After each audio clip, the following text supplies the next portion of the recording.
Hey guys, tonight we begin with the life inside an ancient Spartan barracks. A place where boys woke before sunrise to bitter broth. Endless drills, bruised shoulders, and the constant weight of discipline pressing down like armor. Feared across Greece, yet inside these walls, life wasn't glory, it was routine, quiet endurance, and rules sharper than any blade. So, while you're getting comfortable, feel free to tap like and subscribe if this kind of calm, late-night history is your thing. And I'd love to know where you're listening from tonight. Drop a comment with your city and what time it was when you pressed play. Now, dim the lights, get that soft fan noise going, and let's drift into tonight's slow journey. The moment your eyes open, it is not from the comfort of choice or the gradual stretch of waking in a warm bed. It is from necessity, harsh and immediate, driven by a sound that feels carved from stone itself. Not a bell, not a gentle chime, but a bark of command that shatters the fragile veil of sleep. You jolt upright, shoulders stiff and cold, as the first tendrils of gray morning light creep into the Spartan barracks. Around you, rows of boys rise just as quickly, all shaped by the same instinct. Move now, or face consequences no one wants to endure. The air is sharp and unkind, carrying with it the heavy, metallic scent of sweat mixed with wood smoke that has long since faded. There is no fire burning this morning. There rarely is. Warmth, like comfort, is considered unnecessary here. Your bed is not a bed by any ordinary measure. A plank of wood, thin straw scattered across it, little more than an afterthought. The straw sticks to your skin as you swing your legs down, and you feel the familiar sting of splinters already working their way into your hands and feet from days past. This is part of the expected discomfort. No one coddles you here. The Spartan Agoge does not believe in softness. It believes in breaking boys down until they stop noticing pain at all. As you stand, you glance around the room, silent, always silent. Faces the same age as yours, maybe younger, maybe older, though it is difficult to tell through the early haze of sleep and discipline. There are no morning greetings here, no casual chatter about the weather or the day ahead. There is only the quiet shuffle of bare feet against wooden floors and the occasional creak of a weapon rack as someone readjusts their spear. The instructors have already taken their places near the doorway, watching with arms crossed, eyes cold and sharp. The first task of every morning awaits. Food, if that word can even apply to what you are about to receive. A wooden bowl, rough-hewn and slightly splintered, is pressed into your hands as you file past the line of older boys. Inside it sloshes the infamous Spartan black broth, melazomos. You have heard whispers about it before arriving here, warnings traded in hushed tones like ghost stories. But now, as the oily, dark liquid swirls beneath your nose, the reality is impossible to ignore. Pig's blood, salt, vinegar, a few scraps of meat or herbs if you are lucky. It is as foul as legend promised. You tip the bowl to your lips and force yourself to drink. The taste is thick and metallic, sliding down your throat with a weight that makes your stomach clench instinctively. There is no choice but to swallow. No one else hesitates. Around you, boys sip from their own bowls in grim silence, faces expressionless, except for the occasional twitch of a jaw. Showing disgust would be weakness, and weakness is punished here.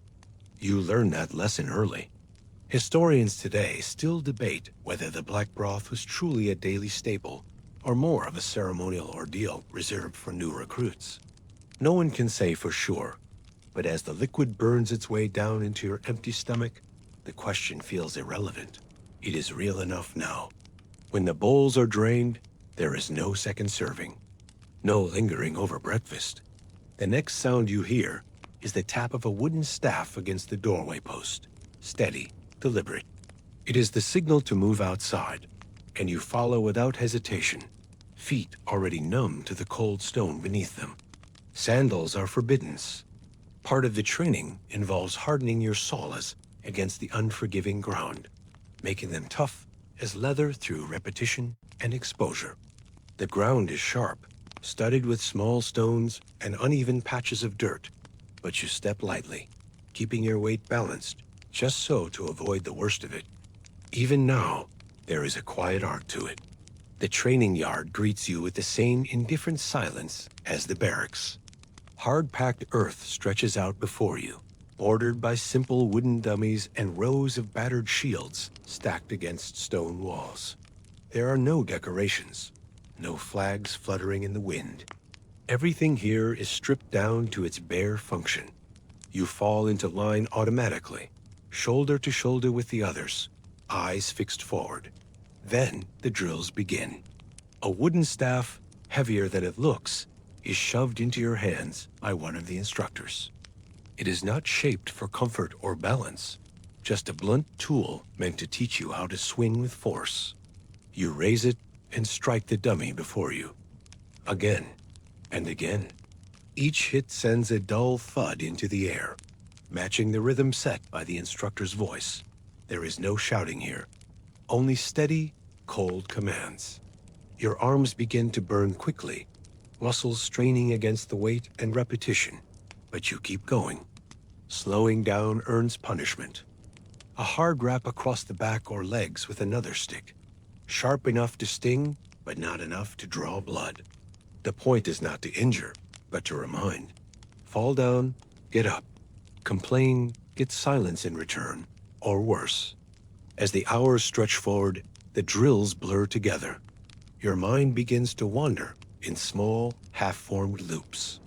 You notice things you might not have before.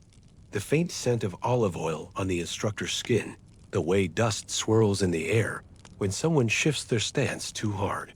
You feel the calluses building along your palms, where the wood bites into the skin. Those around you glance occasionally toward the weapon racks, where real spears and bronze-tipped javelins rest in neat rows. Those are not for you yet, until you have proven yourself. It is wooden staves and bruises. Your stomach grumbles again, hollow and persistent. Always that low ache, always the hunger.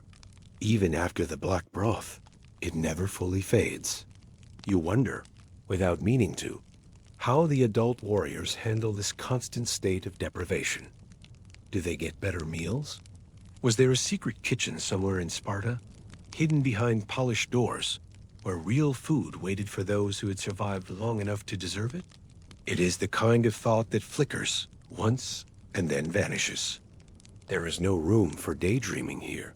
By late morning, the sun stands higher in the sky, pressing down with a relentless heat. Your linen tunic sticks to your skin, soaked through with sweat that drips into your eyes, stinging slightly as it mixes with the dust kicked up by endless feet. You learn to move without thinking about it, to let the routine carry you forward like a river you have no control over. Discipline is not about memorizing rules. It is about dissolving yourself into the system until you no longer question what comes next.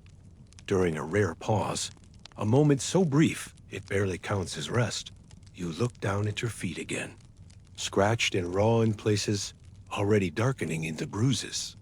Some boys beside you show thick, hardened soles, rough as bark. Others wince with each step, still new to the process. You wonder idly, who among you will last the longest?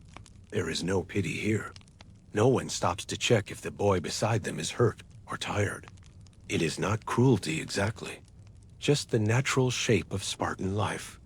You think again about those who wrote these stories down centuries later. Historians still argue about how much of Spartan life was truth and how much was invention. Tales grown harsher with each retelling. Was it truly this brutal every day? Or have the years sharpened the image until even the truth itself seems a little exaggerated? You may never know for certain. But as the instructor's staff tapas once more against stone, signaling the end of the pause, you take your place in line again without hesitation. Questions are for other people. Right now, all that matters is moving forward. You step forward onto the open road beyond the barracks yard, bare feet meeting rough ground that offers no relief. There are no smooth paths prepared for Spartan boys. What lies ahead is a winding stretch of dirt and stone, scattered with sharp pebbles, brittle twigs, and the occasional jagged fragment of something ancient, an old pot, perhaps, or a weathered shard from a forgotten spearhead. These morning marshes are ritual, not for show or ceremony, but for the slow, deliberate shaping of your body and mind. No one explains why. You already know. There is no lesson in words here. There is only the weight of repetition and the press of expectation. The line of boys stretches ahead of you, dozens strong.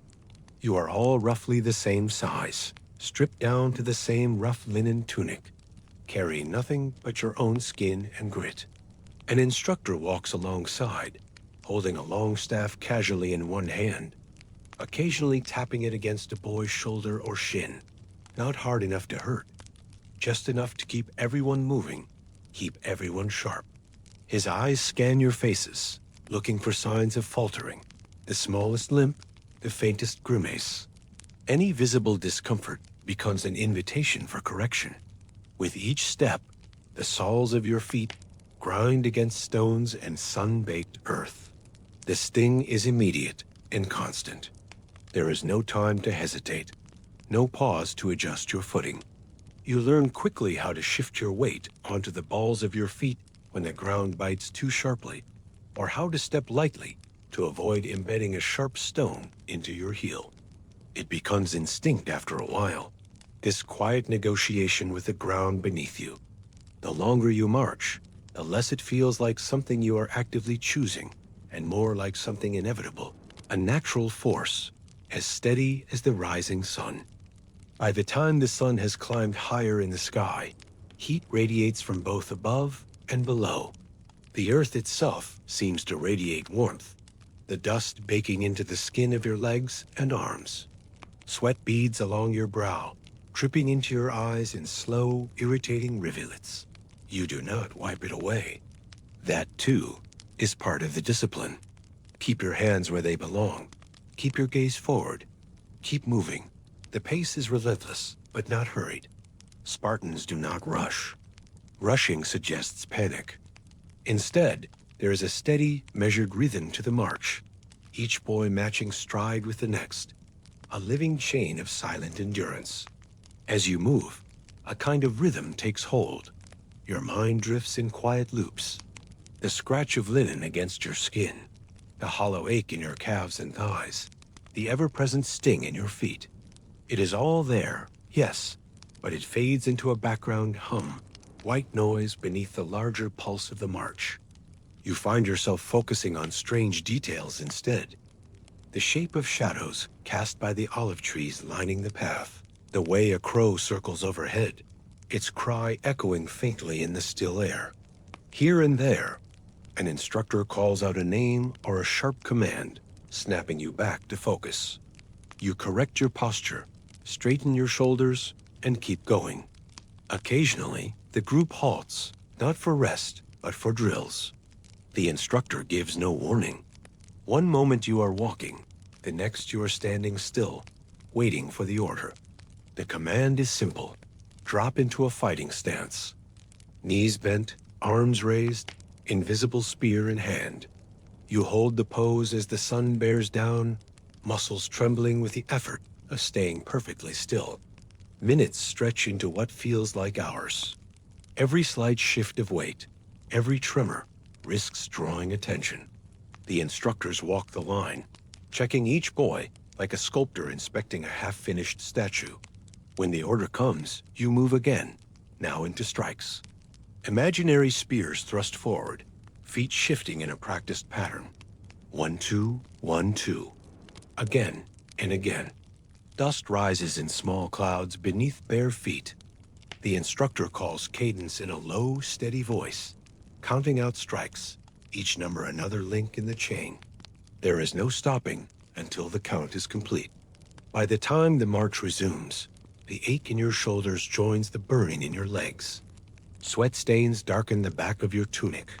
You notice the boy beside you, his jaw clenched tight, a single bead of blood welling on his foot where a sharp stone is cut into the skin. He does not break pace, neither do you. There is no reward for endurance, no praise offered. Only the quiet, unsentimental approval of having survived another stretch of road without falling behind. Hours pass this way until the sun stands high and merciless. At last, the group turns back toward the barracks. No one speaks. The silence is not just a rule here. It is a survival instinct. Words waste breath, and breath is needed for movement, for focus, for bearing the weight of the day. Still, in that silence, there is a kind of unspoken understanding between all of you. Each boy locked in his own small battle, but part of something larger. A single column of resolve, moving through dust and heat like a river cut from stone. By the time you return to the yard, the ground beneath your feet feels oddly familiar. Rough, yes, but not hostile. Your soles have already begun to toughen, growing thicker and less sensitive day by day. It is a slow transformation, invisible to the eye, but felt in every step. You glance down briefly and notice fresh scrapes, tiny cuts rimmed in dust. The sting is there, but muted.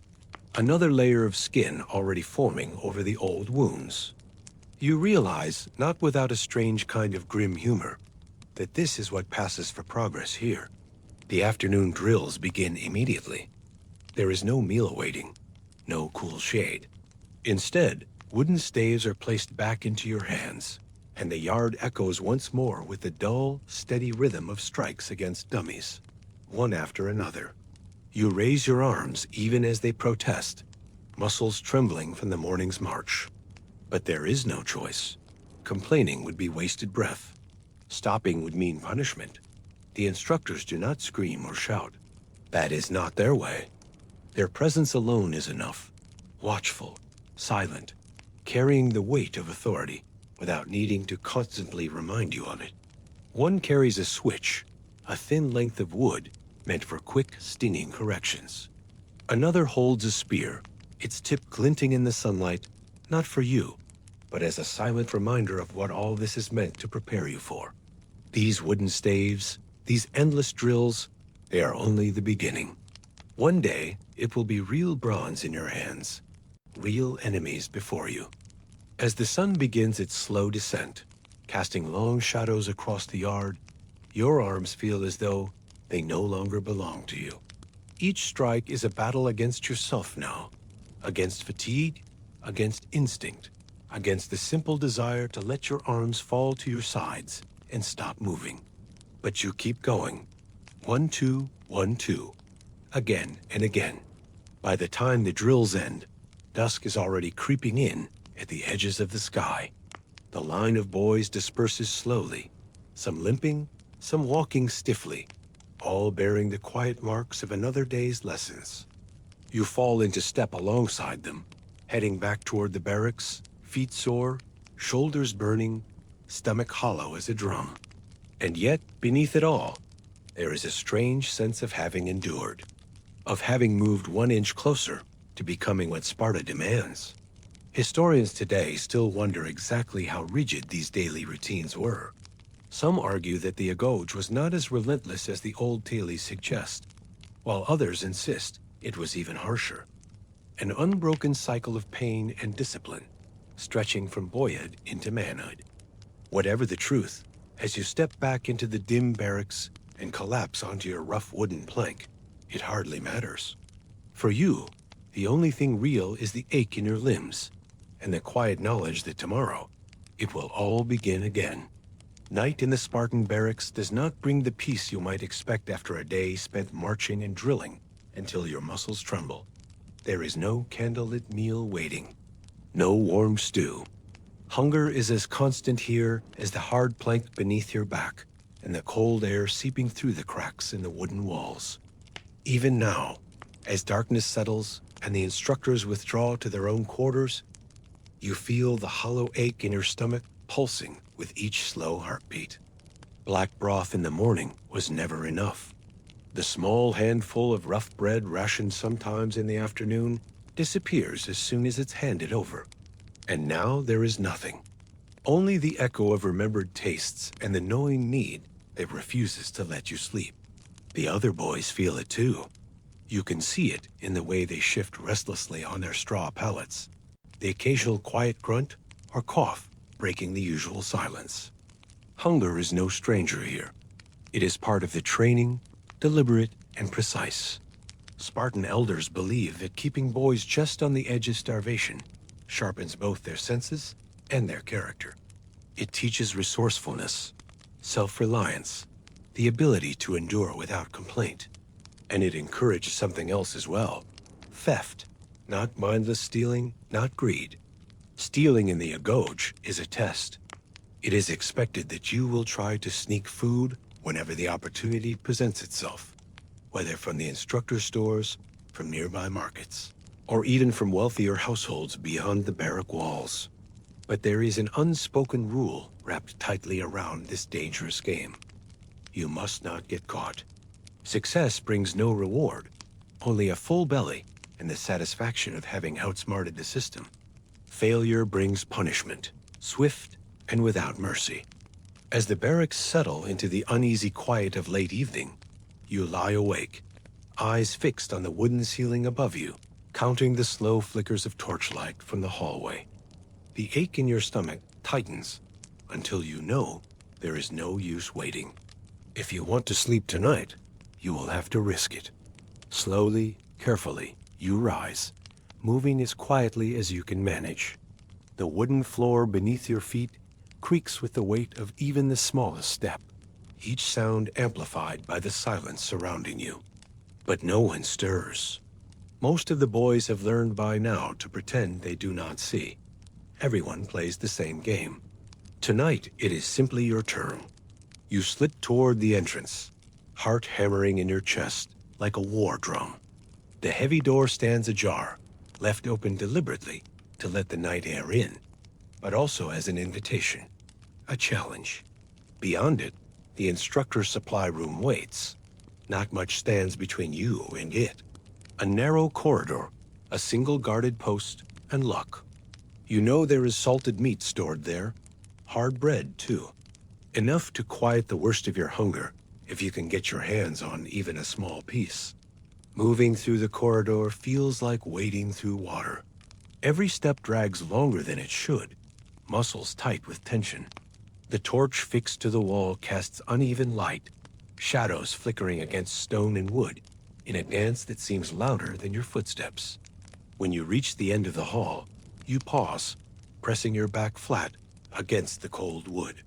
You listen, straining for any sound beyond your own breath. The scrape of sandals, the clink of metal. Nothing. The guard post is empty tonight, either by design or by some stroke of fortune you do not know. You push forward, one hand on the doorframe, the other held close to your chest to steady your breathing. Inside the supply room, the scent of cured meat and oil is almost overwhelming.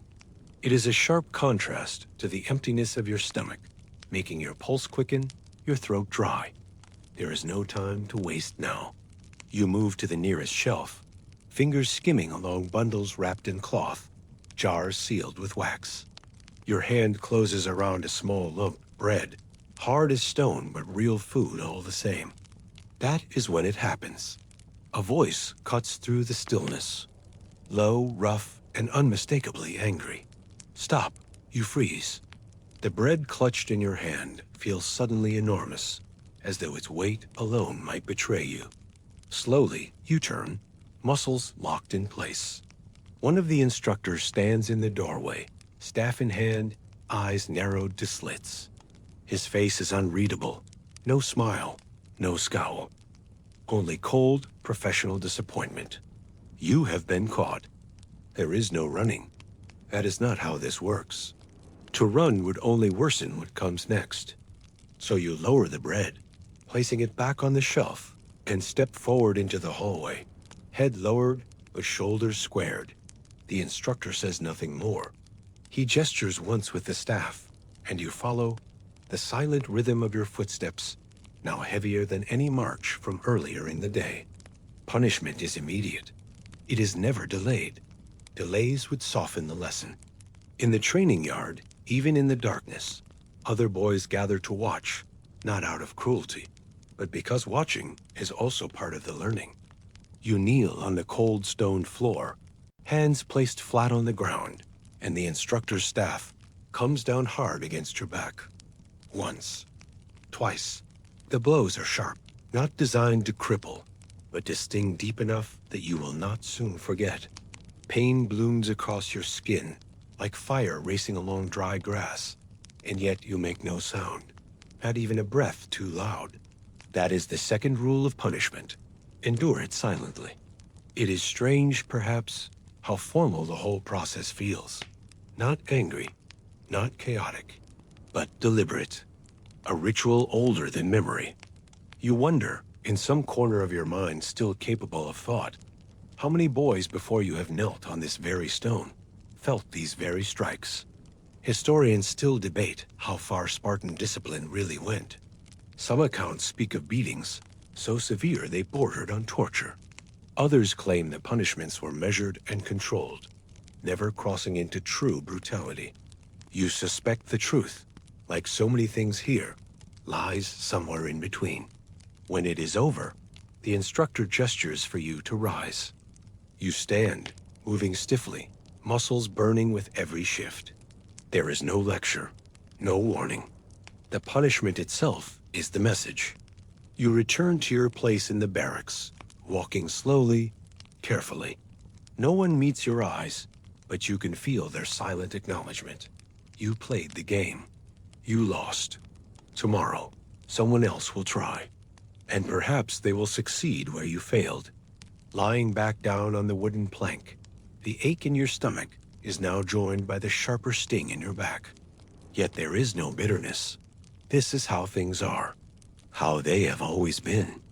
And strangely enough, despite everything, a small part of you already begins to think ahead to the next opportunity, the next quiet night when hunger will push you to rise again and try once more. By the time true night settles over the Spartan barracks, the last faint glow of daylight has vanished beyond the rooftops and olive groves, leaving only the flicker of torches casting uneven light against bare wooden walls.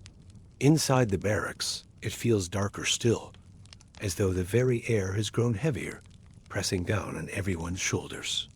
You return to your place, plank and straw waiting exactly as you left it, as if nothing has changed, though your body carries the marks of the day, bruises from drills, scrapes from marshes, and the sting from punishment still faintly burning across your back. Yet despite the aches and sharp reminders of the hours before, there is no collapse into sleep. That would be too simple. Night in the barracks is not truly rest. It is another form of endurance. Around you, boys shift quietly on their wooden planks, some lying flat, others sitting upright, knees drawn to their chests, eyes staring into the shadows. No one speaks above a whisper. Silence, even now, is the unspoken law. It is not just about discipline. It is about not showing weakness. Speaking too loudly or moving too much might reveal discomfort, fear, hunger. Here, such things are noted, remembered. The instructors may not be in the room, but you know without needing to look that they are never far away. Listening, always listening. You lie down slowly, lowering yourself onto the rough straw as carefully as your sore muscles will allow. The plank beneath you is unforgiving, worn smooth by countless boys before you, its surface etched faintly with the marks of years of quiet fidgeting, scratches from nails, grooves worn by restless hands. There is no cushion, no pillow. Your head rests directly against the wood, and you are grateful for even that small consistency. The room smells of sweat, of linen tunics unwashed for days, of dust and old wood warmed by the day's sun, and now cooling in the quiet air. Every breath carries that scent, heavy and earthy, as familiar as your own skin by now. Somewhere near the doorway, a torch sputters, its flame crackling faintly as it burns low. The shadows it casts dance slowly along the walls, shifting like restless ghosts. You find yourself watching those shapes for long minutes, eyes half closed, body hovering on the edge of sleep, but never quite tipping over. The ache in your back from earlier keeps pulling you back from rest, a steady pulse of heat beneath your skin. It is during these hours, between drills and dawn, that boys test themselves in quieter ways. Some engage in wrestling matches, the rules as strict as anything seen in the training yard. No instructors oversee these contests. They happen in the shadows, organized wordlessly, two boys rising from their planks to face one another in the center of the room. There are no cheers, no bets, only the sound of feet shifting against wooden floors, the occasional grunt of exertion, the dull thud of a body hitting the ground. Victories are silent. Defeats, too. It is not about proving dominance. It is about learning control. Tonight, as you lie still, two boys step forward. You do not rise to join them. Not this time. Your back reminds you why. Instead, you watch from the corner of your eye as they circle each other, barefoot, bare-armed, their expressions carved from stone. One moves first, a quick lunge, hands grasping for a hold. The other deflects, turning with practiced ease. They lock together, arms and legs tensing, muscles straining in the dim light. The struggle is brief. One boy slips, landing hard against the floor with a solid, unmistakable thump. The other steps back immediately, offering no gloating, no gesture of triumph. The match is done. That quiet ritual repeats itself through many nights, always the same slow rhythm. Wrestle, fall, return to the plank. Another layer of discipline laid quietly over the harsher lessons of the day. You wonder sometimes if the instructors are watching even now, hidden behind the doorway or perched somewhere just beyond sight. Perhaps they allow it. Perhaps they expect it. Historians still debate how much of Spartan discipline was monitored and how much was left to grow naturally among the boys themselves. Some accounts suggest complete control, while others hint at an unspoken trust that the system sustains itself once set in motion. Lying there in the dark, it feels true enough. After the last match fades into silence, the room grows still again. The torch near the door burns lower, now little more than a soft, pulsing ember, throwing shadows that stretch and shrink with each flicker. You close your eyes, but sleep does not come easily. Hunger gnaws at the edge of your thoughts, sharper now that the adrenaline from earlier punishments and drills has faded. Your body aches in places you did not know could ache. The arches of your feet, raw from marching. The tendons in your wrists, sore from endless strikes with the wooden staff. Even your jaw hurts, clenched too tightly for too long. Somewhere nearby, a boy shifts, turning over on his plank with a soft creak of wood. Another coughs quietly into the sleeve of his tunic. These small sounds fill the silence like slow drips of water in an empty room, constant, rhythmic, both comforting and maddening. You find yourself focusing on them, counting each one like steps on a march. The mind finds patterns where it can in places like this. As the night deepens, the air grows colder. The warmth baked into the wood and stone by the day's sun fades entirely, replaced by a slow chill that creeps in through every crack and gap in the walls. Your skin tightens, goosebumps rising along your arms and legs. There are no blankets, no extra layers.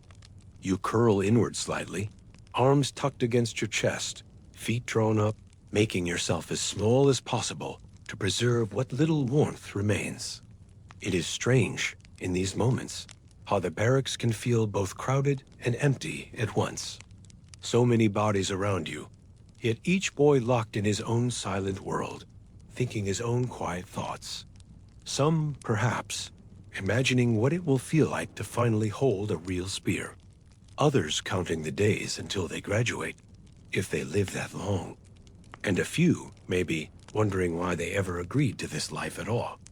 Those thoughts are never spoken aloud. Not here. Eventually, your eyes drift open again, finding the ceiling once more. The shapes there are familiar now, lines of wood running in long, uneven patterns. You trace them with your gaze, letting the rhythm of your breath match the flicker of shadow and light. Sleep hovers just out of reach, always just a little further away than you want it to be. Yet you do not fight it. Fighting would be wasted energy.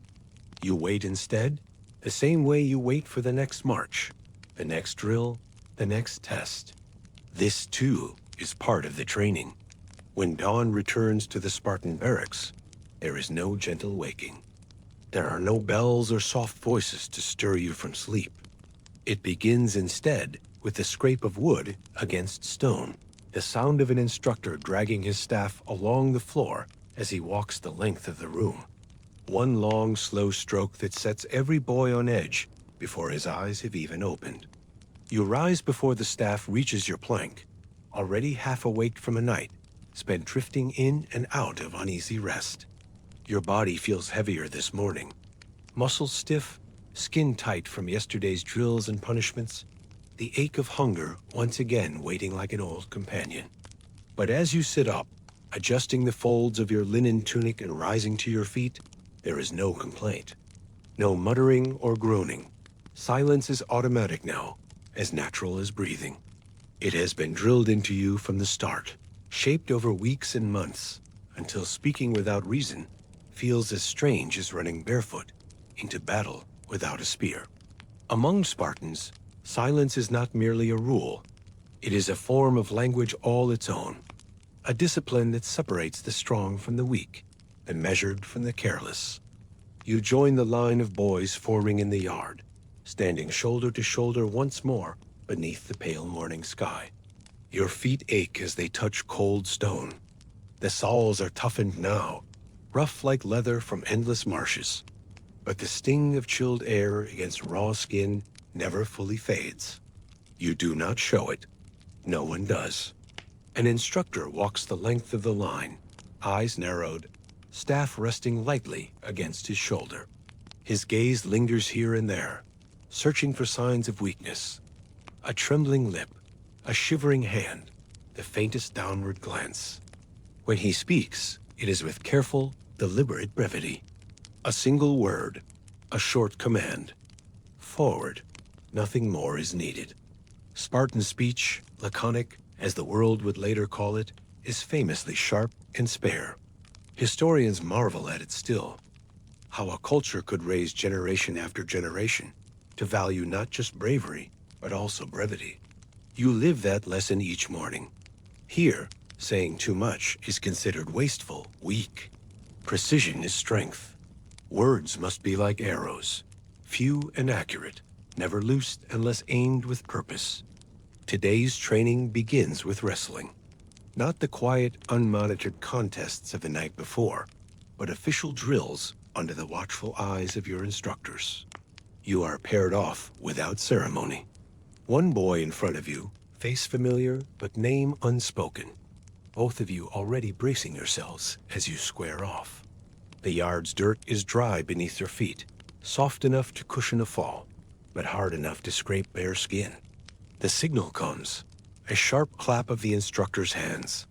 You lunge immediately, closing the space between you and your opponent in a single heartbeat. Hands grasp shoulders, fingers locking onto arms. There is no room for hesitation. Strength matters, yes, but control matters more. The instructors watch not for brute force, but for balance, for discipline in the movement. A wild strike, a careless throw that will earn punishment faster than a quiet, deliberate hold. You shift your weight, pulling the other boy forward as he stumbles slightly, then driving your hip against his side to topple him without a word. When he falls, landing with a soft thud against the ground, there is no cheer, no celebration. You step back, hands at your sides, breathing steady. The match is over. Another pair takes your place. This is how Spartan wit is trained as well, not through jokes or loud boasts, but through small, sharp observations. You learn to read faces, to notice the slight tremble before a step, the way someone's stance changes when they are tired. And when words are used, they cut cleanly. A single remark at the right moment, delivered without expression or excess, can say more than a full speech. It is an art form in itself. Later that morning, after drills have cycled through wrestling, spear forms, and marching stances, there is a rare moment of pause. The boys sit in a half circle on the ground, back straight, eyes forward. One of the elder instructors steps into view. An older man now, lines carved into his face like the weathered stone of Sparta's walls. He carries no staff today. His hands are empty, folded behind his back. He speaks slowly, carefully, every word weighed before it is released into the air. A Spartan speaks little, he says, voice low and steady. Not because he fears to speak, but because he does not waste what is precious. You listen, as do all the others. There is no scribbling of notes, no nodding of heads, just silence. The weight of the lesson is carried in the quiet that follows each sentence. A single word, sharp as a spear. A single laugh, timed as a strike. That is the Spartan way. It is strange, perhaps, to imagine wit as part of this life. Yet here, humor exists. Quiet, biting, precise. Spartans are not without laughter. They simply ration it as they ration everything else. You have heard it during marshes. A single remark thrown out when someone trips, not cruel, but sharp enough to earn a ripple of brief amusement before silence returns. It is a skill valued alongside strength. Once you overheard an instructor correcting a boy whose tunic hung awkwardly off one shoulder. The instructor said nothing more than, "Did you wrestle your tunic this morning and lose?" The words had been quiet, dry, perfectly timed. That, too, is part of your training. As the sun rises higher, drills resume once again. This time with wooden swords, their weight slightly heavier than what you are used to. You grip the hilt tightly, shoulders already burning from the morning's exertions, yet no one stops moving.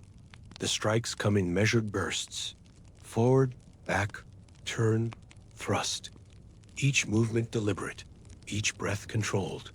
Even when your arms tremble, when sweat blinds your eyes, you do not call out. You do not ask for rest. That would break the silence. And breaking the silence would mark you as unready, unfit. The instructors walk among you, offering corrections with the lightest touch of the staff against your arm or shoulder. Not words. A tap here, a nudge there. Their silence teaches as much as any command. You adjust your stance in response, letting muscle memory take over where thought would slow you down. By midday, the line of boys is beginning to stagger slightly. Just the smallest signs of wear, visible only to those trained to see. The instructors allow a pause. You lower your wooden sword, rolling your shoulders to loosen tight muscles. The air is heavy with dust and heat. Around you, no one sits. Even during breaks, posture is maintained. Slouching would earn quiet correction, a reminder that discipline does not end with drills. You stand quietly, breathing through your nose, watching the horizon where the sky meets the stone walls of Sparta beyond. The city is always there in the distance, a reminder that beyond the barracks, beyond the yard, real life awaits. Real battles, real enemies. Historians today still argue about whether the Spartan reputation for silence and wit was entirely true, or partly exaggerated by later writers. Did boys really speak so little? Did Spartan men truly value brevity over all else? Some say yes. Others suggest the silence was more for show, an outward expression of control rather than a constant rule. But standing there in the yard, muscles sore, skin dusted with sweat and dirt, it feels real enough. It is not just about holding your tongue. It is about holding yourself together entirely. When the pause ends and the signal comes to resume, you lift your wooden sword once again without a word. There is nothing else to say. By the time you have spent years in the Spartan agoj, the barracks no longer feel like a place of suffering or strangeness. They feel inevitable, woven into your bones as much as the calluses on your feet or the scars lining your hands. From boyhood through the long days and longer nights, everything has been building toward a single point, a quiet, unspoken goal that hangs over each boy in the system like a weight waiting to drop. It is not enough to survive the drills or the marshes. It is not enough to endure hunger, silence, or punishment. In the end, there is the final test. No one speaks of it openly. Not in the barracks. Not even the instructors give it a name. But everyone knows. It comes when the instructors decide you are ready. No set age, no fixed schedule. One night, without warning, a boy is taken from his sleeping plank and led beyond the yard, past the familiar training grounds, past the walls of the city. What happens beyond that is never discussed. Only two outcomes follow: graduation or death. For you, the moment arrives on a night much like any other. The air is cool, the sky above streaked with clouds that catch faint moonlight. You are lying on your plank, the usual ache in your stomach and limbs half forgotten, as sleep hovers somewhere just beyond reach. And then the instructor appears at your side. No words, only a hand on your shoulder, firm and steady. You rise without question. No one else moves. The other boys pretend not to see. They have learned, as you have, that watching does no good. Outside the barracks, the night feels sharper, the wind carrying the faint scent of olive trees and stone dust.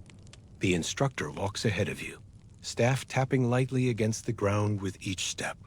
You follow, bare feet whispering across the dirt. There is no need for shoes tonight. What waits does not require comfort. You leave the familiar training yard behind, moving through narrow alleyways between stone buildings, past shadowed homes where no lights burn. Sparta sleeps, but for you, everything feels impossibly awake. Your pulse beats in your ears, steady and slow, louder than any torch or whisper. At last, you reach the edge of the city. Beyond it lies open ground, sparse trees, rocky outcroppings, the faint outline of hills beneath the moon. The instructor stops and turns to face you. For a long moment, there is only silence between you. Then he speaks. 4 words, measured and final. Prove yourself or fall. He hands you a dagger.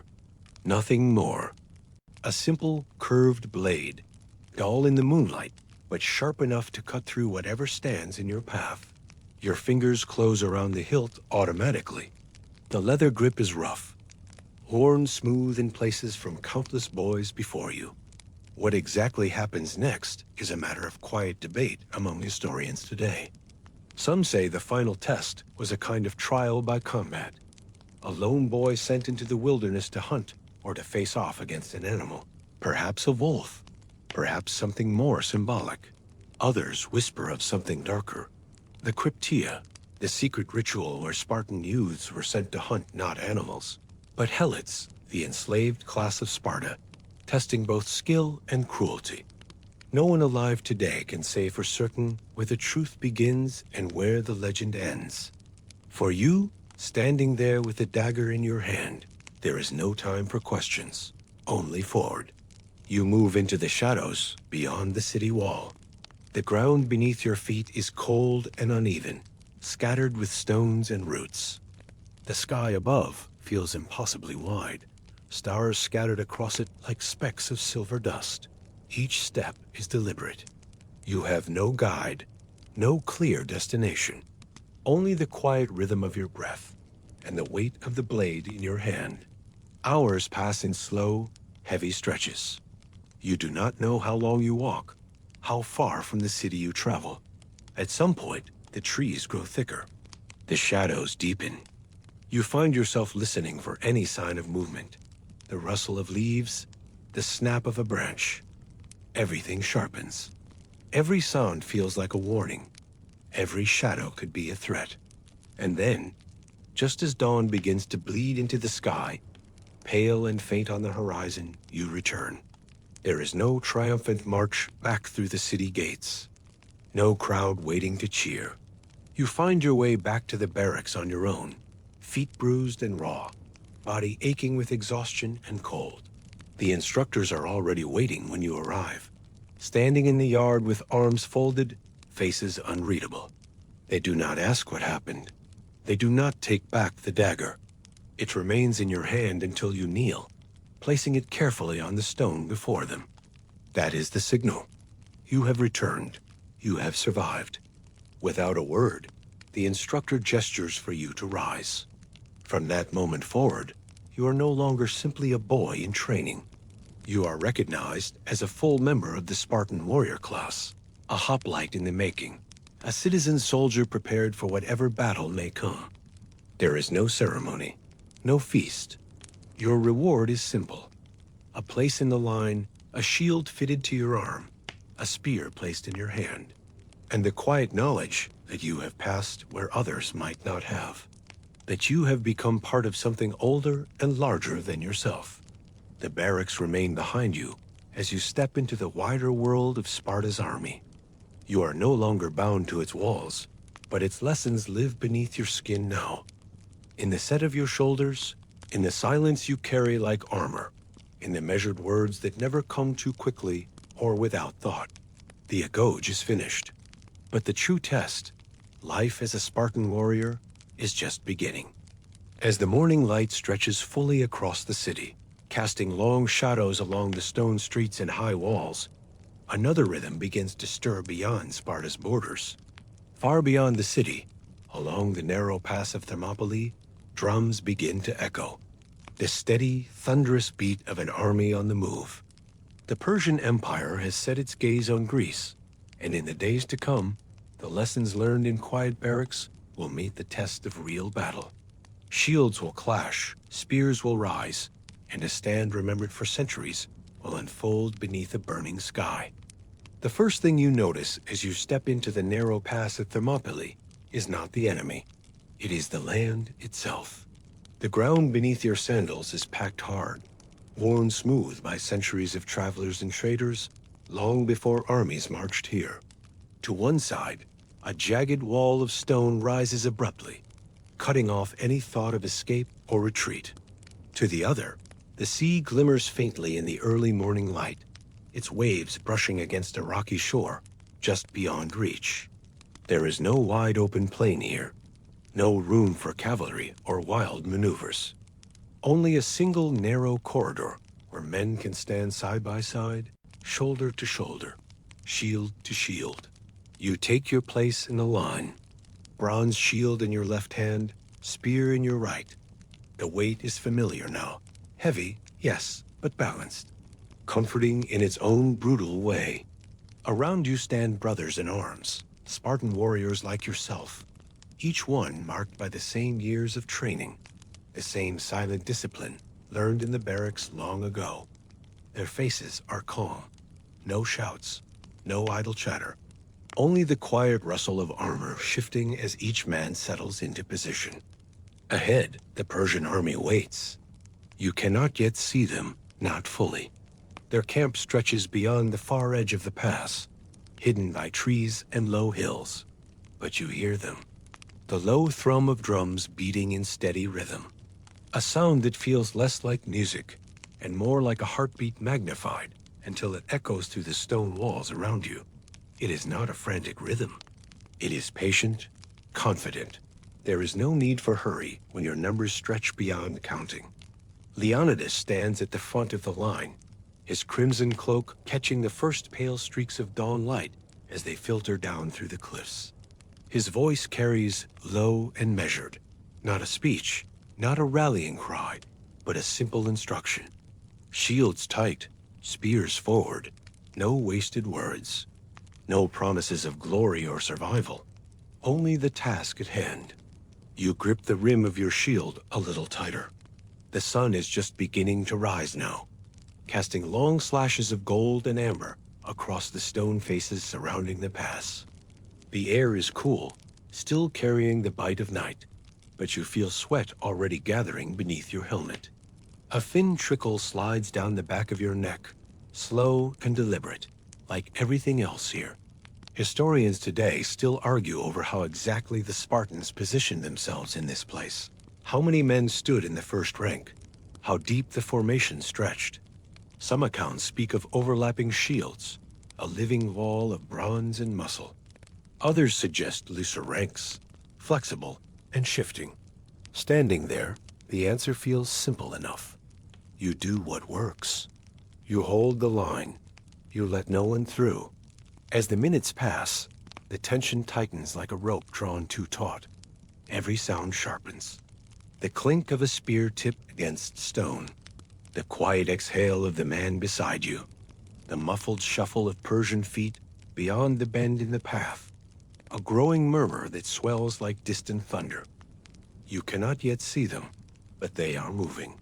Columns of soldiers, banners fluttering like dark birds in the wind. Then finally, they appear. The first ranks of Persian infantry march into view, stepping in time with the steady beat of their drums. Rows upon rows of men in colorful armor, different from yours in every possible way. Lighter helmets, wicker shields, long tunics dyed in patterns unfamiliar to Spartan eyes. Their weapons glint beneath the rising sun, spears and swords raised in perfect formation. And beyond them, as far as the eye can see, more soldiers, stretching back into the horizon like an unending river of men. Yet for all their numbers, they do not rush. Not yet. The first wave advances slowly, deliberately, as though testing the air, testing the resolve of the men standing in their way. You adjust your grip once more, fingers tightening around the leather-bound wood of your spear. The weight of your shield settles against your forearm, pressing into the muscle there until it becomes part of you. There is no more thought of fear now. No room for wondering whether the stories about the Persians are true, whether their archers really darken the sky, whether their cavalry really tramples entire armies beneath hooves and iron. None of that matters now. There is only the space in front of you, the few feet of earth that you have been assigned to hold. Beside you, the man to your left clears his throat once. A quiet sound, but enough to catch your attention. You glance sideways, meeting his gaze for the briefest moment. No words pass between you, only a look, an acknowledgement. You stand together. The drums grow louder. The first Persian ranks tighten their formation. Their spears lower, then silence. For a single, breathless moment, the world seems to hold still. Even the wind stops moving, the sea falling quiet as though nature itself waits to see what will happen next. Leonidas raises his arm, and then, with no more than a whispered command, the Spartans move. Shields lock together in a single seamless wall. Spears angle forward in perfect unison. The ground beneath your feet feels suddenly more solid, as though the weight of history itself presses down into the stone through your boots.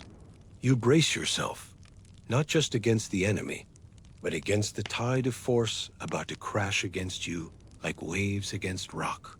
When the Persians finally charge, it is not with the wild fury of desperate men. It is measured, practiced.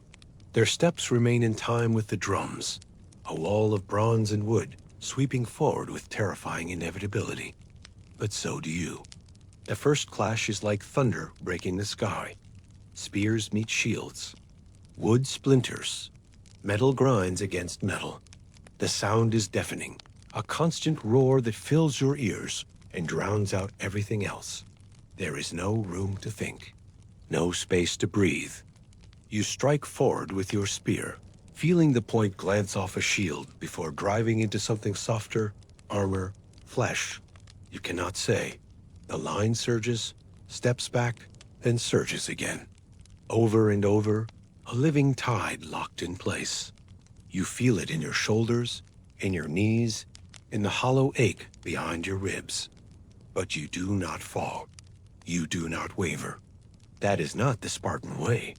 And as the sun rises fully into the sky, casting bright light across the pass, and the countless bodies already scattered along its length, you understand why Thermopylae was chosen. Why this narrow, unforgiving stretch of land was worth dying for. Because here, a single line of men can hold back an empire. As the dust settles from the first wave, and the Spartans reset their line. Breathing hard through gritted teeth, you glance beyond the bodies piled before you to the horizon where more Persian banners rise like dark sails on an endless sea.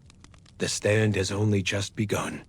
When the second wave of Persian soldiers begins its advance, there is no dramatic signal or shouted order echoing across the pass. No horns blaring to announce their approach. The shift is quieter, more insidious. First, the low rumble of thousands of feet scraping against packed earth and stone, then the slow building rhythm of war drums pulsing in the air like a heartbeat that will not be silenced. The Persian infantry moves steadily into position, their formation stretching as far as the bend in the pass allows. You stand where you did before, shield pressed against the man beside you, spear poised. And ready, your breath steady despite the growing weight in your arms, and the dull throb now radiating through your shoulders and back. The first clash had already tested the line. Men had fallen. Blood darkened the stones beneath your feet, mixed with churned dust and splinters of broken spears. Yet the formation held. That is the entire purpose of the phalanx. Unity so complete that it overrides fear, exhaustion, and even pain. There is no room for individual bravado, no room for panic. Spartans do not fight as scattered warriors. They fight as a single breathing organism, each man locked to the next in silence and discipline. Now, as you watch the next Persian wave form before you, shields raised and spears lowered, you feel the press of history in your bones as much as the weight of bronze in your hand. The Persians this time advance with different tactics. Tower shields lead the front ranks now, tall, rectangular, reinforced with layers of wicker and metal designed to absorb spear strikes. Behind them, lighter infantry holds curved swords and daggers, poised to exploit even the smallest gap in the Spartan wall. The drums grow louder, relentless and even, their sound bouncing off the cliffs until it fills the entire pass. The air is hot now, the sun fully risen, casting sharp angles of light across the stone faces of the mountains that hem you in. Sweat trickles beneath your helmet, pooling against your collar, but you do not wipe it away. You do not shift. You do not speak. Leonidas walks the line once more, voice low and measured. Hold steady. Forward when I say. There is no fear in his tone, no haste. Just the rhythm of command carried with quiet certainty. His presence steadies more than any shouted speech or wild gesture could. This is not a moment for grand displays. This is a moment for standing firm. When the Persians finally close the gap, it feels almost slow. Their formation presses forward like a rising tide, shields overlapping in neat practiced rows. Then, at the last possible moment, Leonidas signals, and the Spartan line surges forward in perfect unison. Shields lock tighter. Spears drive outward. The two forces meet with a sound like rock grinding against rock.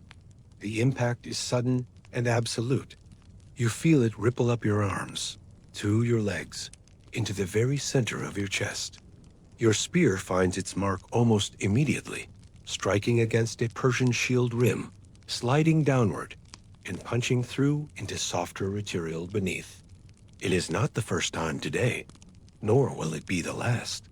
The line pushes forward, and holds, and pushes again, moving not as individuals, but as one solid wall. Around you, the battle becomes a blur of bronze and dust. You no longer see faces, only shapes. The glint of a blade flashing above a shield rim.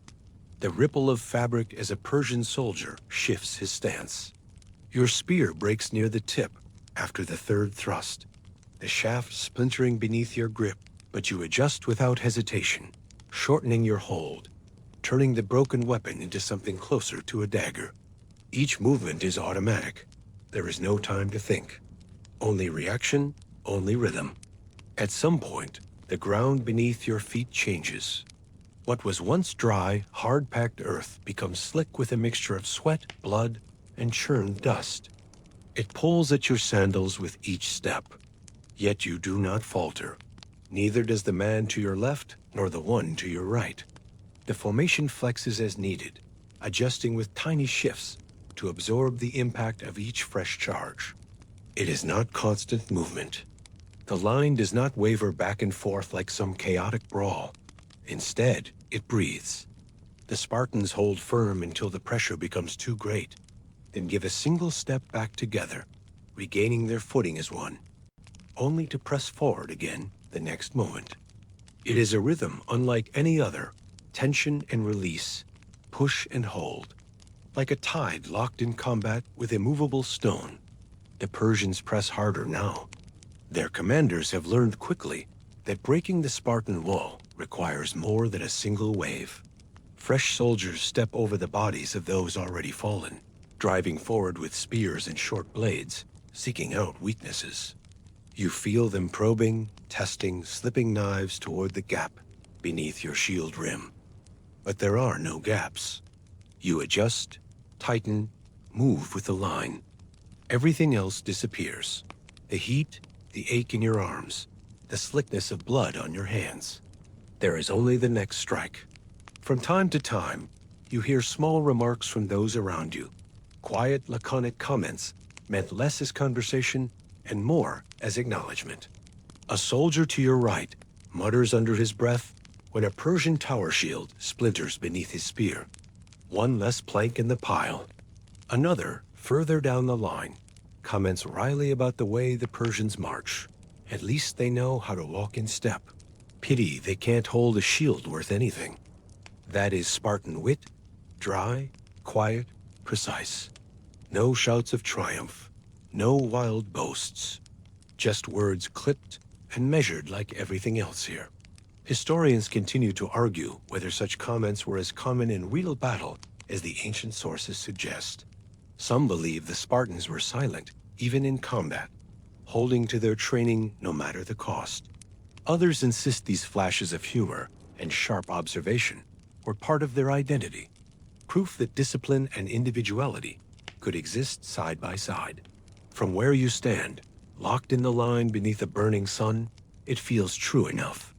Words, like spears, must be used sparingly and at the right moment.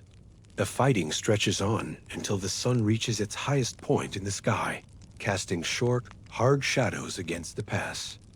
By now, your arms are numb. Your legs ache so deeply, it feels as though the bone itself protests each step. And yet, the line holds. That is what matters. Even as bodies pile up before you, Persian dead mixed with the occasional Spartan fallen, the formation remains unbroken. Finally, after what feels like an eternity, the Persians pull back.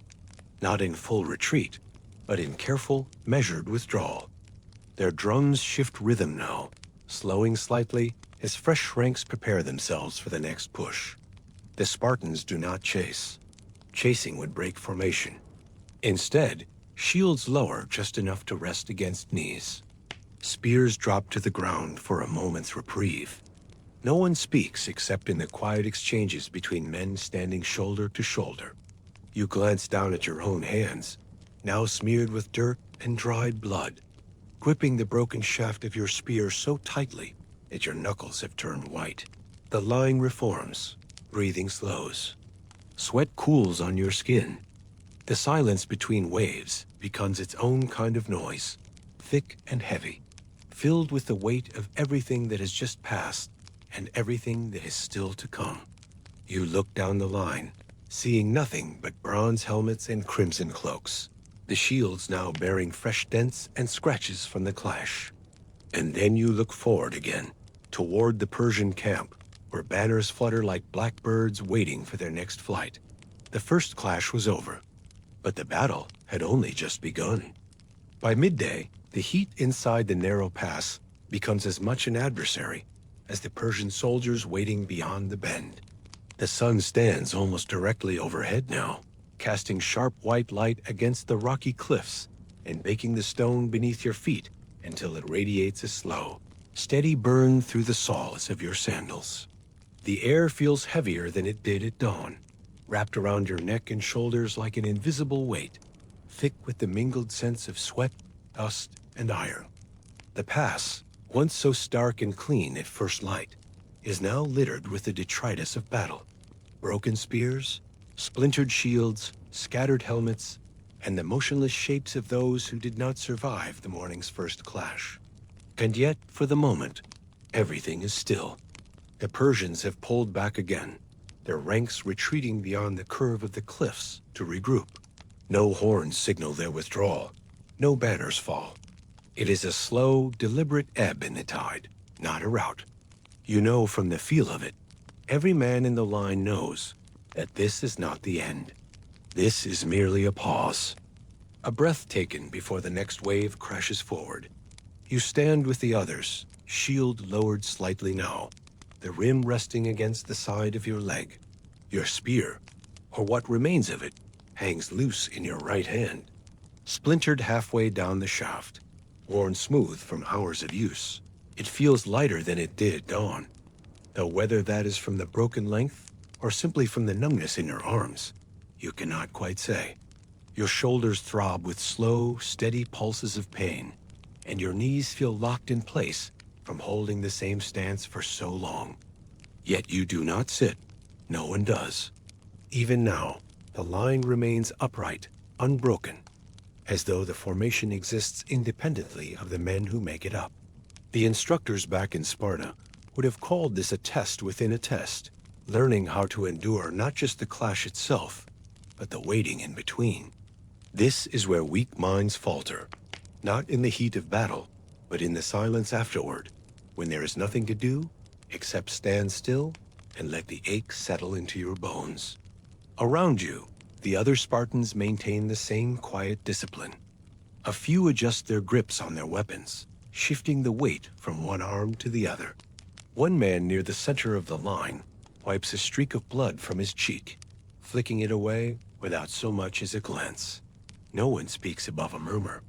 Conversation, when it happens, is clipped and spare. You hear fragments here and there, half-jokes, laconic comments about the Persian banners fluttering, just visible beyond the bend. Not enough paint in all Persia to cover those shields. One man mutters under his breath, voice low and dry. Another replies with a quiet grunt that might be agreement, or simply the acknowledgement of hearing. That is enough. No more words are needed. The midday sun reflects harshly off your shield, its bronze face now scratched and marked from the morning's fighting. You lower your gaze, studying the rim where fresh dents curve inward like bite marks. Each scar on the metal tells a story. The angle of a Persian spear glancing off to one side, the point of a sword that struck too low and was caught by chance. You run your hand along one of the deeper scratches, feeling the edge of it beneath your fingers. Spartan shields are not just weapons. They are proof of discipline, legacy, and survival. To drop one is unthinkable.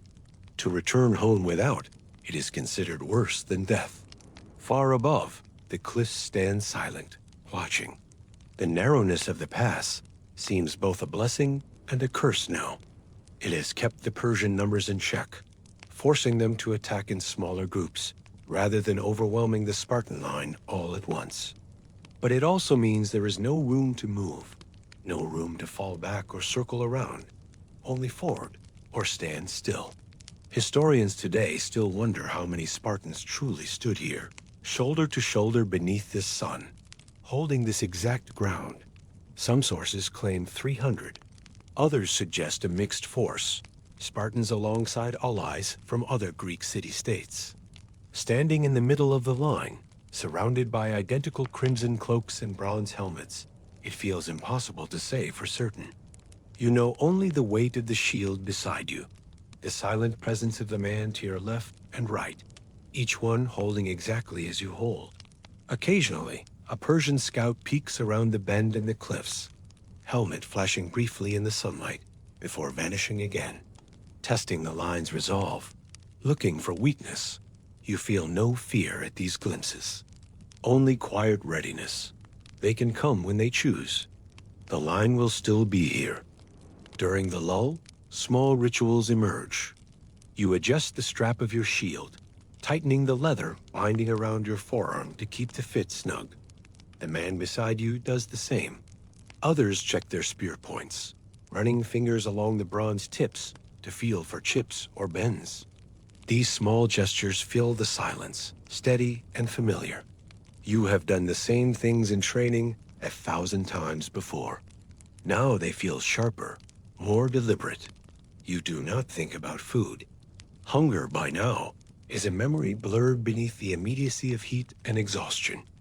There is no meal waiting, no water passed down the line. What little had been brought in preparation for the battle is long since rationed or consumed. The instructors in Sparta used to say hunger sharpens the mind. Out here, it simply becomes part of the background hum of battle, another ache to be endured without complaint. One of the men nearest Leonidas kneels briefly to tie a sandal strap, then rises again without breaking formation. Even that small moment feels ritualistic, as though every action taken within the line carries weight. You glance up toward the cliffs once more, eyes tracing the jagged edge where stone meets sky. Clouds drift lazily above, indifferent to the battle unfolding below. Their slow movement feels almost mocking. Time, here in the pass, stretches in strange directions, moments expanding until each second feels like an hour, yet passing all the same.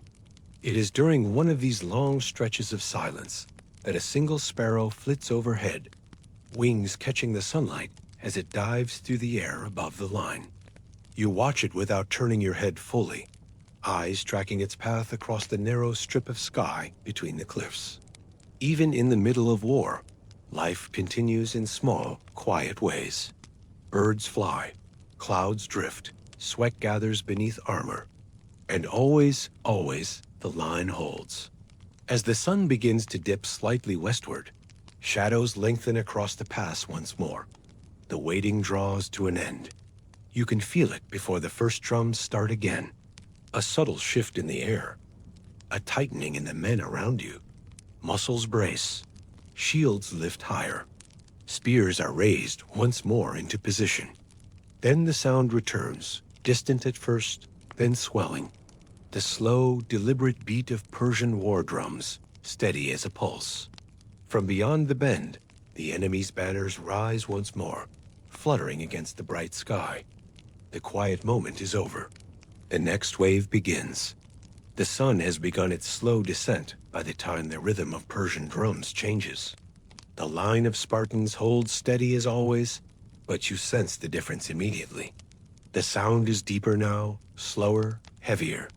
Not the quick, testing cadence of earlier waves, but something more deliberate.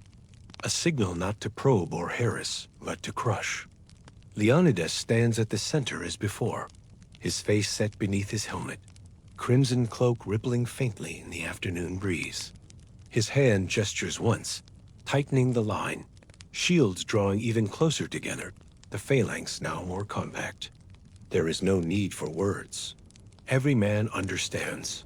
This is not simply another assault. This is the next phase of something larger, something final.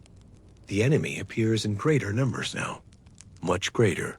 Fresh troops march into view, immortals, the elite of the Persian army, resplendent in dark armor, and carrying weapons that catch the dying light like liquid flame. Their helmets are masked, featureless, turning each soldier into something less than human, and more like a shadow moving forward with intent. Behind them, ranks of archers position themselves, preparing for volleys that will block out the sky. And yet, the Spartans do not break. You stand with the others, shield locked to shield, sweat cooling on your back as the first arrows rise into the air. They arc high, turning the sky dark as crows gathering before a storm. There is a beat of silence as they hang there, weightless for one impossible moment. Then they fall all at once, a rain of iron and wood. You crouch instinctively, head lowered, shield raised to cover as much of your body as possible. The sound of arrows striking bronze is deafening, a constant hail of sharp impacts that makes the very air tremble. Some shafts shatter on impact. Others pierce through gaps, catching flesh with terrible precision. A man 2 places to your right grunts sharply. an arrow lodged beneath his arm, but he does not fall. He tightens his grip on his shield, face pale beneath his helmet, and holds the line. When the barrage ends, there is no time to breathe. The immortals charge. The impact is harder than anything before. These are not conscripts or levies. These are trained warriors, matching Spartan discipline with their own. The line shakes beneath the force of their charge, shields driven back a pace, but it does not collapse. You feel it in every bone, the sheer weight of bodies pressing forward. They jolt as your spear strikes once, twice, 3 times. The tip slick with blood that dries almost instantly in the sun's fading heat. The ground beneath your feet is thick now with debris, broken weapons, fallen men, pools of blood turning the dust to mud. You push forward, shoulder against shield, legs straining with effort. It is no longer clean or ordered. The phalanx flexes and contracts in waves, Spartans adjusting instinctively to the pressure without waiting for commands. Yet even as you fight, there is a whisper moving along the line, a ripple of something colder than fear. They've found the path. You do not need to ask what it means. Thermopylae's strength lies in its narrowness, in the fact that no army, however vast, can pass except through the gap guarded by the Spartan line. But there had always been a second way, a hidden mountain path winding above the cliffs, known only to locals. It had been guarded, watched, but now word spreads. Someone has betrayed it. Someone has shown the Persians the secret. Leonidas hears it too. You see him glance toward the cliffs for a brief moment, eyes narrowing beneath his helmet. Then he speaks, not in panic, not in despair, but with the same measured control he has shown all along. This is our stand. There is no retreat. No attempt to fall back and regroup. That was never the Spartan way. Every man here knew from the moment he stood beneath these cliffs that death was not a possibility. It was a certainty. But not all death is equal. Some are worth remembering. The line reforms again, tighter now, closer. Spartans and remaining allies shoulder to shoulder. The few remaining Thespians and Thebans choose to stay, knowing full well what that choice means. Shields lock, spears lower. The final stand begins. The sun dips lower, casting long shadows across the pass. The light is golden now, rich and heavy, turning every drop of blood under arms and shield into molten fire. The Persian army surrounds you on both sides now, immortals in front, fresh troops closing in from the mountain path behind. There is no escape, but there is still the wall. You fight as you always have, one step forward, one strike, one shield raised. You feel none of it anymore. Not the ache in your legs, not the burn in your shoulders, not the sting of cuts and bruises. It has all become one long movement, as natural as breathing. Men fall beside you, friends, comrades. Some stagger, wounded beyond saving. Others are cut down in silence. But there are no cries, no pleas. Only the steady rhythm of bronze against bronze, the thud of spears finding purchase, the shudder of shields absorbing one more blow. Historians will later debate the details of these final moments. Some say Leonidas fell early, struck by a storm of arrows. Others insist he fought until the very last, his body surrounded by a circle of loyal warriors. The truth, as always, lives in the space between stories. What matters is that the line held, even as numbers overwhelmed it, even as gaps widened, even as exhaustion turned every movement into a battle against your own muscles. The wall did not fall apart. You find yourself near the center now, shield arm trembling, spear broken down to little more than a knife's length. You fight with what remains, pushing forward, shoulder to shoulder, as the sun slips beneath the horizon, painting the sky in streaks of crimson and gold. The final light of day fades, and the last Spartan stands. And when the silence finally settles over Thermopylae once more, it is a silence that will echo through centuries, carried not by banners or trumpets, but by stone and story. From here, the world will remember not just a battle, but a stand made without hope, without retreat, without surrender. As darkness closes in fully and the stars begin to emerge overhead, cold and indifferent as always, your grip loosens at last. The shield slips from your arm. The spear falls from your hand. And in that final moment, there is no fear, only the quiet certainty that what needed to be done has been done. Across the seas and mountains beyond, cities will hear of this stand. Statues will rise, songs will be written, and Thermopylae will become not just a place, but a name carved into the very idea of what it means to hold a line.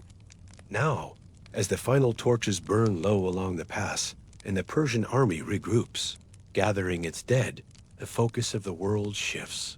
Sparta will remember its fallen, and across Greece, new battles loom on the horizon.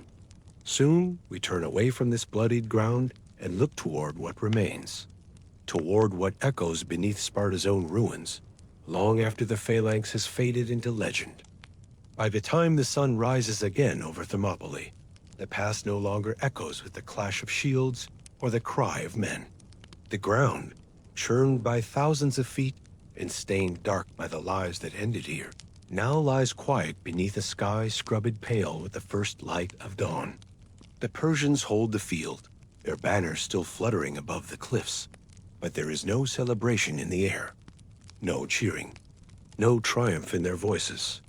Only the steady sound of soldiers moving through the aftermath, gathering their dead, clearing weapons, stepping carefully around the bodies that still cover the ground like scattered stones left behind by a retreating tide. You walk now not as a soldier in the line, but as a witness to what remains. Your shield is gone. Your spear, snapped and splintered, lies forgotten among hundreds just like it. In this moment, there are no ranks, no orders. Only the path beneath your feet, slick with dried blood and flattened by the weight of battle. Around you, remnants of the phalanx still stand, not men, but objects. Shields dented and scorched. Some rest against rock walls, others half buried in dust and ash. Their bronze faces are scratched beyond recognition, marked by hours of relentless assault. You pause beside one shield, kneeling slightly to trace the curve of its rim with your fingertips. The leather strap inside has snapped, burned through by heat, or torn loose in a final desperate moment. There is something unnervingly human about these left-behind pieces of war, silent testimonies to hands that once held them steady. Further along the pass, you come across piles of weapons stacked in grim order. Persian swords gathered in neat rows, broken Spartan spears left where they fell. The Persians, it seems, have taken to organizing the debris with the same patience they brought to the battle itself. It feels methodical, respectful, even. There is no sign of deliberate destruction, no smashed helmets or trampled shields, no fires set purely for the sake of erasing what happened here. The bodies are another matter. Persian and Greek, alike lie they fell. Some gathered into rough clusters, others alone in the dust. The Spartans, in particular, seemed to have fallen as they stood, shields still raised, spears thrust forward, even in death maintaining the discipline that defined them in life.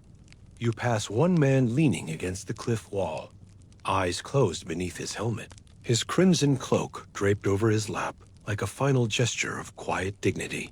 Historians still debate whether Leonidas's body was treated differently in these hours after the final stand. Some say the Persians, honoring his courage, buried him alongside his men. Others claim Xerxes ordered his head removed and displayed as a warning. There is no certainty now, only silence where once there was certainty.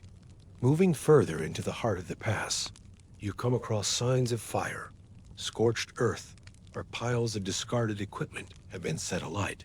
Shields blackened and cracked by heat, spear shafts reduced to ash. The smell lingers in the air, sharp and acrid, mixed with the copper-sweet scent of dried blood and sweat. Yet even in the aftermath, there is order to it. The Persians do not destroy for its own sake. They clear space, They make room. This narrow corridor, once held by 300 Spartans and their allies, must now serve as a thoroughfare for an army too vast to be stopped. You pause at the edge of one burned pile, eyes tracing the curve of a helmet half buried in ash. Its crest is gone, the plume burned away, but the shape remains unmistakable, Spartan. Nearby, a Persian soldier passes by without a word. He carries a spear in one hand and a bundle of arrows in the other, gathering supplies as part of his duties. He does not look at you, does not acknowledge the relics of those who stood here before. His focus remains steady, trained on the task at hand. That, too, is part of what remains after a battle like this. Routine, necessity. As the sun climbs higher, casting sharper light across the pass, shadows stretch long and thin along the stone walls. You find yourself standing before the narrowest point of the pass now, the place where the phalanx made its final stand. The ground here is worn almost smooth beneath your feet, cleared by countless boots and shields, pressing it flat over the hours and days of fighting. And here, too, the silence feels heavier, more complete. There is no sound of birds, no whisper of wind, only the faint creak of leather straps and the clink of bronze as soldiers move about their work. It is here, standing quietly in the middle of this space, that you begin to notice the marks left on the stone itself. Scratches from spear tips carving thin lines into the rock as men fell. Scorched patches from torches or cooking fires hastily lit during long nights. Small human signs etched into the landscape as surely as any monument. Later, long after these armies have moved on, stonemasons will come to this place. They will carve inscriptions into the rock, names, numbers, oaths of remembrance. Monuments will rise, some simple, some grand. But for now, there is only what remains: burnt shields, splintered spears, and silence. You step back, turning your gaze toward the horizon, where the Persian army stretches beyond sight. Ranks of men and horses, banners and carts. They move slowly now, not because of the pass, but because of the weight of what they have left behind. There is no sense of victory in their steps, only inevitability. The Spartans, after all, were not meant to win here. They were meant to stand, and stand they did. By the time you turn to leave the pass behind, the sun is high in the sky, casting white light over stone and blood alike. The ground beneath your feet feels different now, not a place of battle, but a place of memory. And beyond these cliffs, the story continues. The line at Thermopylae has fallen, but the world beyond Sparta waits. There are still secrets buried beneath its ruins, still quiet homes and quiet lives, moving in the shadow of warriors who once stood side by side, shield to shield, until the very end. Long after the dust has settled, and the last Persian soldier has marched away from Thermopylae, the story of the stand remains. It lingers not just in the scars carved into the pass, or the burnt fragments of bronze scattered across the ground, but in something quieter and larger, an echo that travels far beyond the cliffs, across seas and through generations. You do not need to stand in the pass itself to feel it. In cities far to the south, on islands ringing the Aegean, in villages perched on hillsides hundreds of miles away, people begin to speak of what happened here. Not just that men died, but how they died, that they stood, that they did not break. It is strange how a single place can become more than itself through memory. Thermopylae, in Greek, means the hot gates. Once it was simply a narrow gap between mountain and sea, marked by sulfur springs and travelers' rest stops. But now, in the minds of those who hear the tale, it becomes a threshold between life and death, between defeat and defiance. Every stone along that path becomes weightier, every cliff taller in the imagination than it is in truth. You walk now not as a soldier returning from battle, but as someone moving through the long shadow left by it. In Sparta, stories of the stand are told in the training yards and homes alike. Boys learning the first stances of the phalanx hear not just of spear techniques or shield positions, but of Leonidas and his men holding the line until the last. Elders recite the names of those who fell, though in many cases the names blur together. 300 Spartans, each remembered as part of the whole rather than as individuals. The wider Greek world takes up the story as well. Monuments rise in places far from the actual pass. Simple stone pillars engraved with laconic phrases. Go tell the Spartans, stranger passing by, that here, obedient to their laws, we lie. It is not a grand poem, not a sweeping epic, just a quiet sentence carved into stone, as sharp and deliberate as a Spartan spear thrust. Yet those words carry as much weight as any bronze monument. Historians today continue to debate the details of the battle. How many Persians truly faced the Spartans? How many allies stood beside them? Did Leonidas fall early in the final clash, or was he among the last? The sources vary. Some embellish, some downplay, and yet, across centuries of analysis and argument, the core truth remains intact. The stand at Thermopylae was not just about military tactics or numbers. It was about something simpler, a line held against all odds until it could hold no more. You walk through a modern museum now, the kind filled with silent glass cases and softly lit exhibits. In one, a Spartan helmet rests on a velvet cushion, its surface dented and scarred, green with age. Beneath it, a simple plaque. Helmet recovered from the pass at Thermopylae, circa 5th century BCE. No grand claims, no florid descriptions, just quiet fact. In another room, a broken spear shaft is displayed beside a set of bronze greaves, leg armor shaped to fit a man's shins, hammered carefully by hand long before the first clash. You pause before these relics, eyes tracing the curve of metal and the worn edges where time has eaten away at the surface. There is no way to know for certain whether these belong to one of the 300, yet the thought lingers. It does not need to be certain. The possibility is enough. Beyond the museum, in quiet university halls and libraries, historians continue their debates. Were the Spartans truly as disciplined as legend suggests? Was the Agoge training as harsh as described in later texts? Was the stand at Thermopylae a brilliant delaying tactic or a doomed gesture of pride? These questions fill books and lectures, discussed in calm, thoughtful voices, far removed from the dust and blood of the original battlefield. And yet, for all the questions, some things are accepted without doubt. The shield wall held. The Spartans died where they stood. The story mattered enough to carry forward, generation after generation. You step outside into the light again, leaving the museum behind. The air feels different somehow, brighter, sharper. Ahead, a small stone monument stands at the edge of a quiet plaza, engraved with the familiar words once more. You walk toward it, resting a hand lightly against the cool surface. The stone is worn smooth beneath your fingers, the letters shallow from years of wind and rain. Yet they remain legible, still carrying their quiet message. For a moment, you imagine the pass itself again. The cliffs rising on either side, the narrow road choked with dust and bronze, the steady beat of drums echoing through stone. And above it all, the silence left when the last shield fell. The world remembers.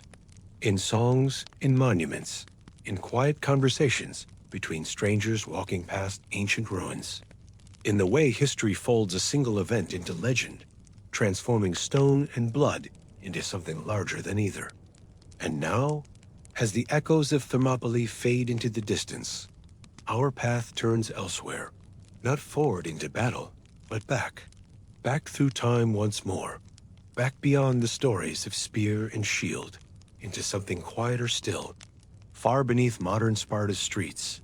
Beneath its quiet homes and olive groves, secrets remain buried in stone and dust. Forgotten columns, hidden chambers, silent altars waiting beneath layers of earth. Our journey continues there, not in the clamor of war, but in the slow, deliberate uncovering of what time has hidden. From legend to ruin, from shield wall to temple stone, morning light filters gently through a veil of dust as you take your first steps into the ruins of ancient Sparta, not the bustling, disciplined city, remembered through the stories of warriors and kings, but the quiet, sun-bleached remnants that sleep beneath modern streets and olive groves. There is no grand gate waiting to welcome visitors, no towering walls rising in defiance of time. Instead, scattered across uneven ground, you find broken columns lying half buried in earth, weathered stones carved with barely visible markings, and patches of mosaic floor peeking through layers of soil. You move carefully, your steps slow and deliberate, as though noise itself might disturb the long-settled quiet. The ground beneath your feet crunches softly with every step, a mix of gravel, fallen leaves, and fragments of ceramic once part of bowls or roof tiles. The air carries a faint scent of stone warmed by the sun, mixed with dry grass and the ghost of olive oil pressed long ago. The columns themselves are your first guide. You pause beside one that still stands upright, taller than a man, though worn smooth along its edges. Its fluted surface, once crisp and sharp, now bears the softened curves of centuries, exposed to wind and rain. You run your hand along it, feeling not just the cold of marble, but the quiet weight of time. Historians still debate which buildings these columns once framed. Some suggest a temple to Artemis Orthia, protector of children and initiates in the Spartanagoge. Others say they belong to one of the many stoas covered walkways where citizens gathered in the shade to speak in clipped, measured words. There are no plaques here, no museum signs, just space and silence. The ground opens in uneven patches where archaeologists have dug, revealing layers of Sparta's past like pages in an ancient book. One level showing tiled floors patterned with simple geometric shapes, another exposing rough stone foundations set deep into the earth. Each layer hints at a different chapter, some from the height of Sparta's power, others from its quieter, later days, long after the last phalanx marched from its gates. As you walk further, your path takes you through what was once a broad courtyard. You can see the outline of its perimeter in the scatter of stones, straight lines, and careful angles, now broken and uneven. Here, in this space, you imagine citizens gathering not for battle, but for quieter duties, casting votes, discussing law, offering sacrifices at small altars tucked beneath porticos. The image feels distant and strangely human at once.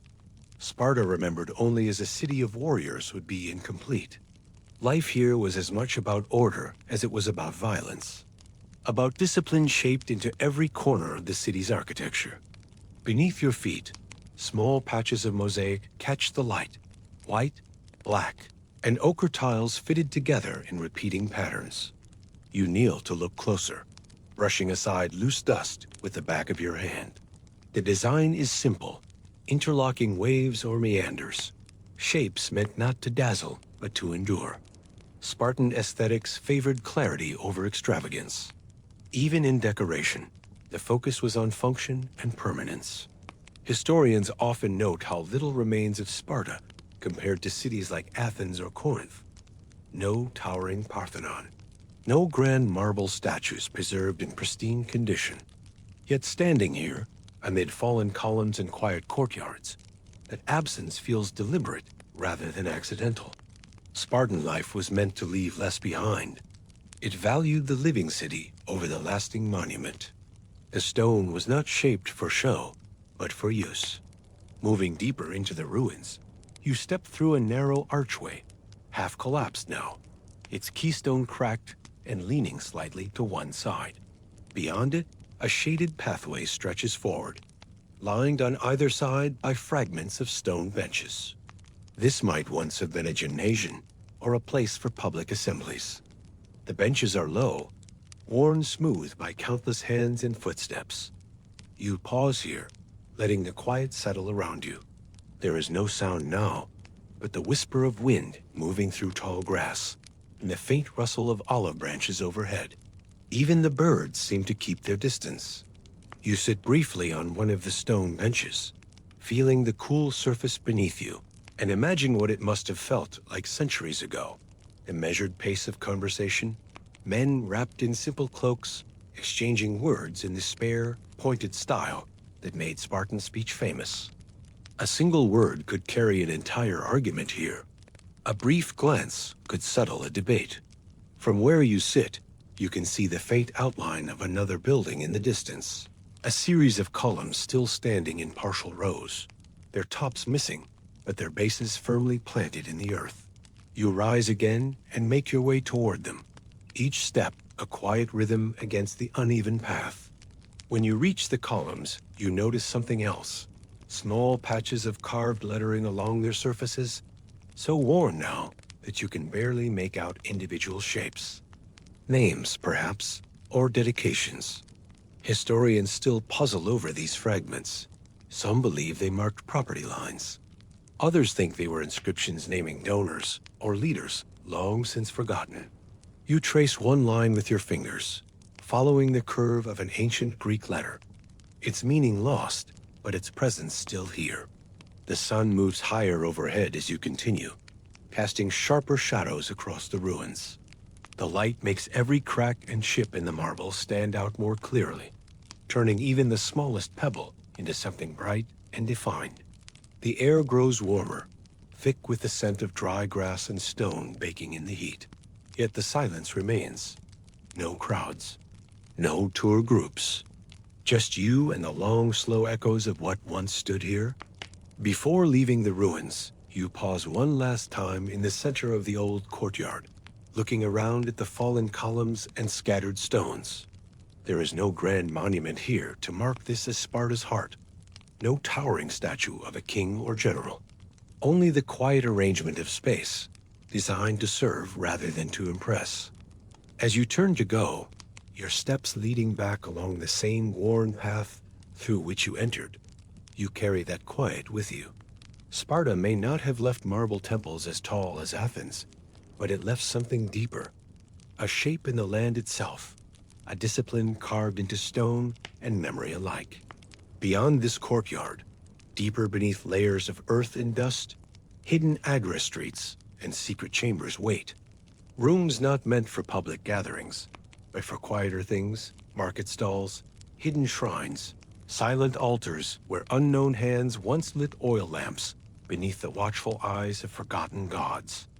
And so the path continues, from columns to marketplace, from open courtyards to the hidden spaces beneath Sparta's ruins.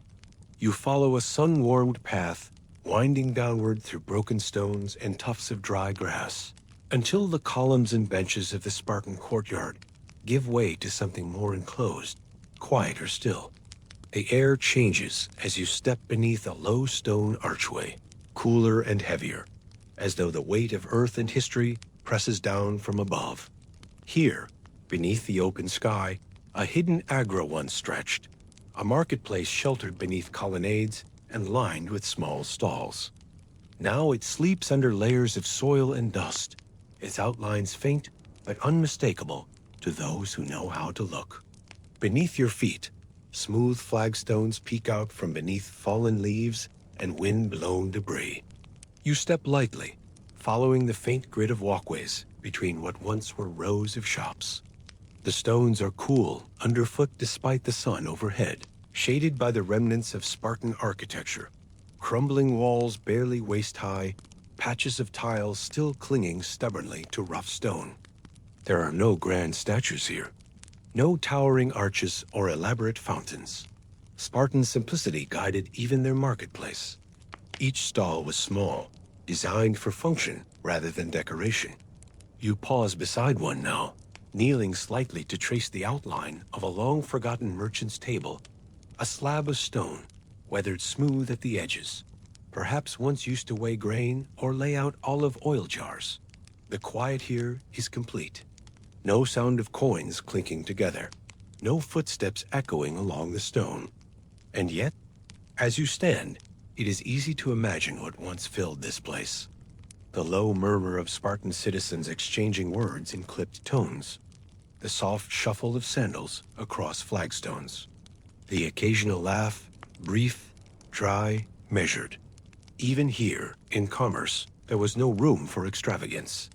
Historians often remark how little archaeology reveals about everyday Spartan life compared to Athens or Corinth.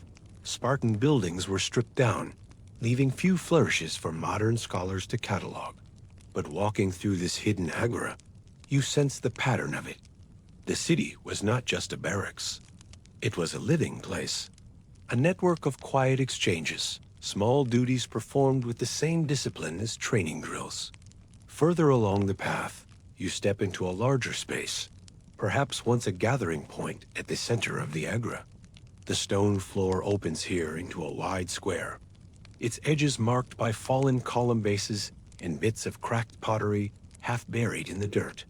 You kneel again, brushing away loose soil to reveal the curve of a ceramic amphira's rim. A storage jar, likely used for oil or wine. The surface is unglazed, simple, rough to the touch, designed for utility, not for show. You set it gently back in place and rise, scanning the space. At the far end, a length of shadowed wall catches your attention. The stones here bear faint carvings, shallow lines etched along the edges, barely visible after centuries of wind and sun. Letters? Or perhaps tally marks?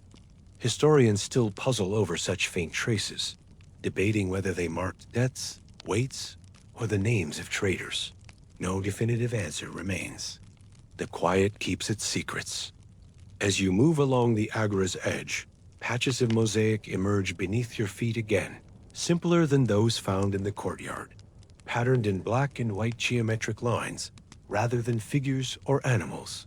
You pause to study one, tracing the outline of a repeating square.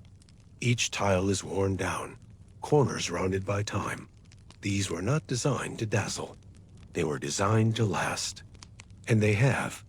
Near the edge of the square, a low platform rises from the ground, its surface flat and wide enough to have once held an altar.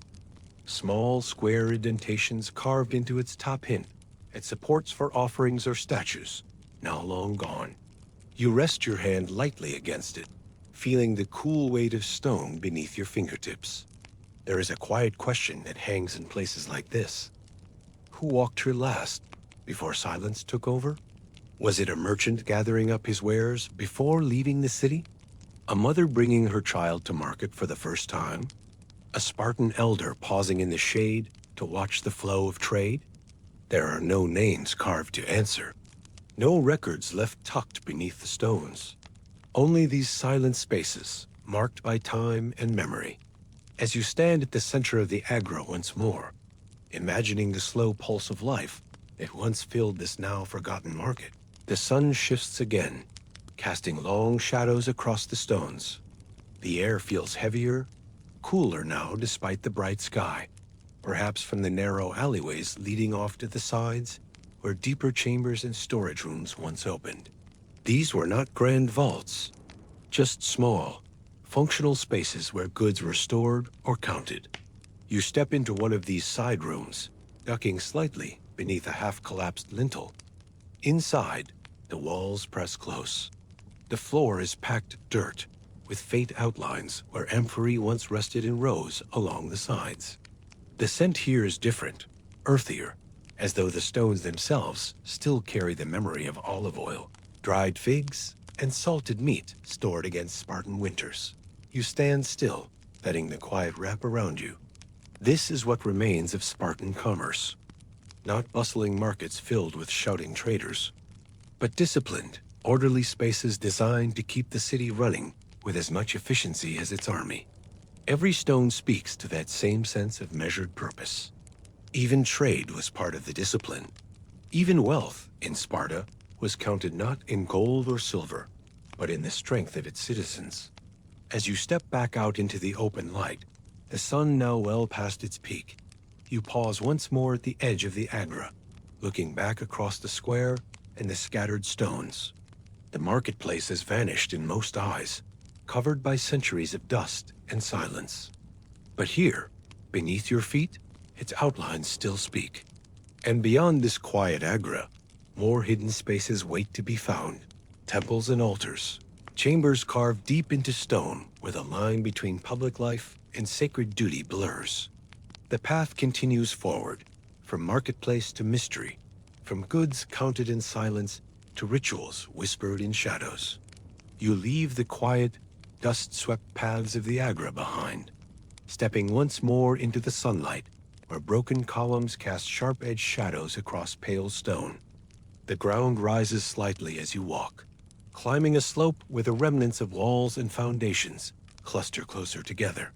Here, the air feels heavier somehow, not just from the midday heat, but from the weight of purpose embedded in the stones beneath your feet. You have reached the heart of old Sparta's sacred spaces, the temples and altars where citizens once offered their quiet prayers to the gods. There is no single temple dominating the skyline, as there would be in Athens or Corinth.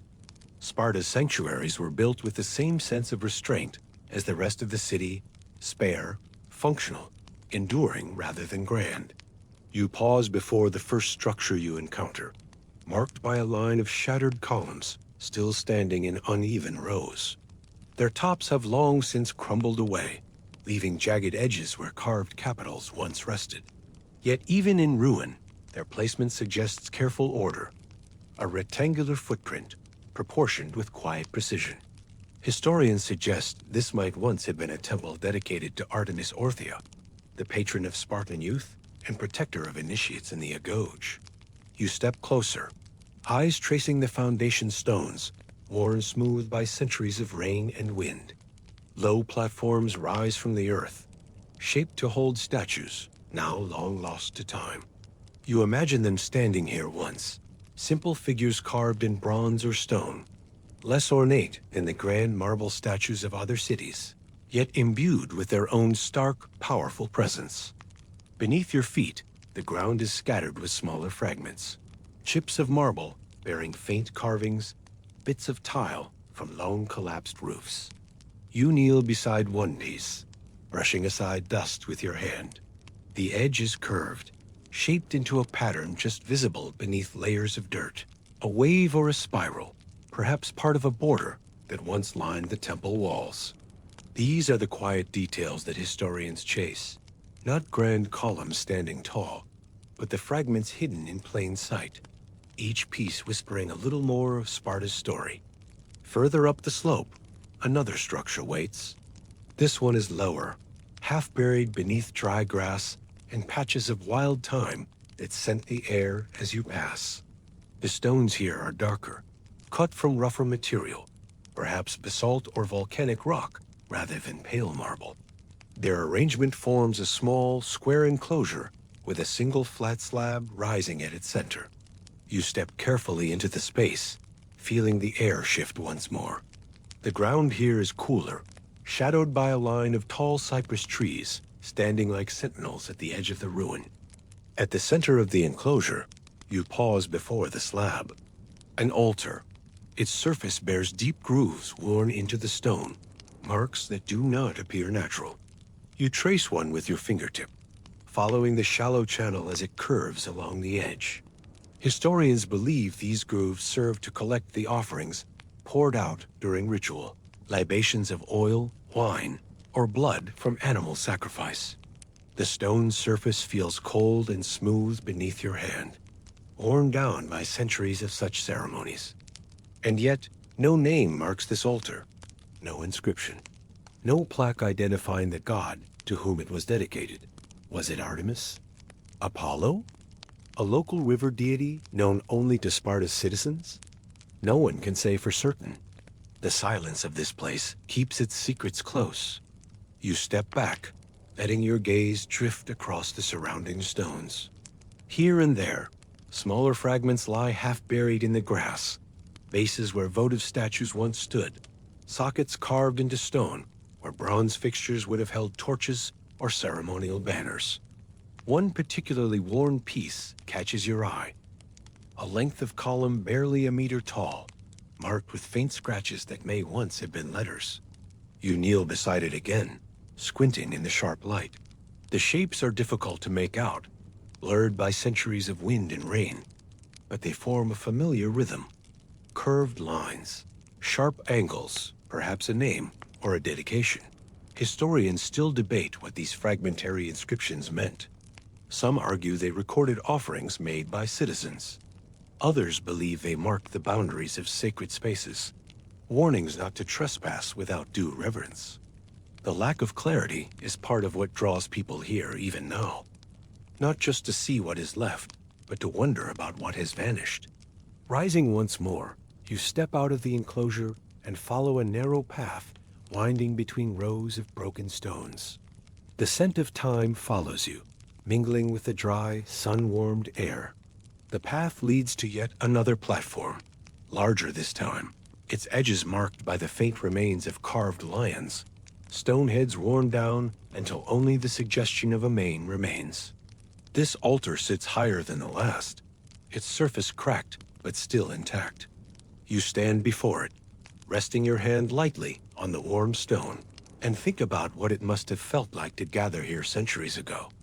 Spartan citizens in their cloaks, carrying oil or wine in simple clay vessels, stepping quietly into the space beneath the sky. There would have been no elaborate chants, no grand processions, only measured steps, steady hands, silent offerings poured slowly onto the altar's surface. Even now, standing here alone, you feel that same sense of quiet weight. It is not grandeur that makes this place sacred. It is endurance. As you turn to leave the temple fragments behind, you pause once more to look back across the slope. The ruins form no single shape, no clear line or grid.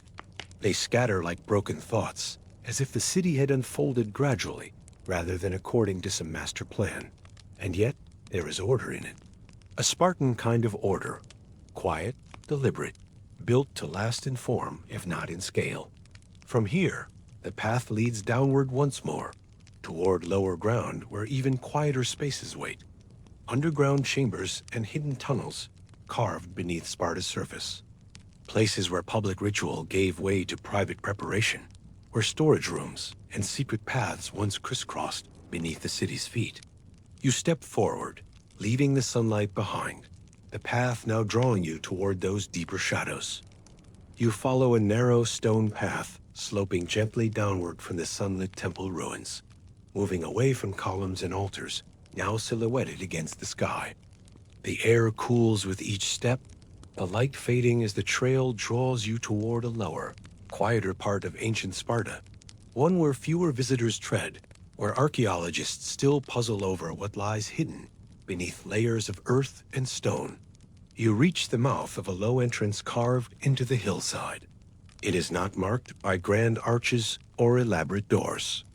Just a gap between carefully placed stones, half covered by creeping ivy and sun-bleached grass, as if the city itself meant to hide this place from casual view. You step inside, and the world changes. The temperature drops noticeably. The dry heat of the Spartan sun fades, replaced by cool, damp air that smells faintly of stone dust and old earth. Your footsteps echo softly along the narrow passage, walls pressing close on either side, stone blocks fitted so tightly that no light slips through. The ground beneath you is uneven, a mix of packed dirt and rough-cut flagstones worn smooth by centuries of use. This is no ceremonial path. It feels practical, designed to move unseen from one part of the city to another. Historians still debate the full purpose of these underground chambers. Some argue they were storerooms, places to keep grain, oil, and weapons safe from fire or siege. Others whisper theories of something more secretive. Escape routes for Spartan leaders, hidden meeting places for the city's ruling council, or even remnants of the feared Cryptia, the secret police drawn from Sparta's young warriors. What is certain is that these spaces exist beneath the city's quieter layers, carved deep into the earth where sunlight never reaches. You pause as the passage widens, suddenly into a larger chamber. The ceiling arches low overhead, supported by thick stone pillars blackened with age.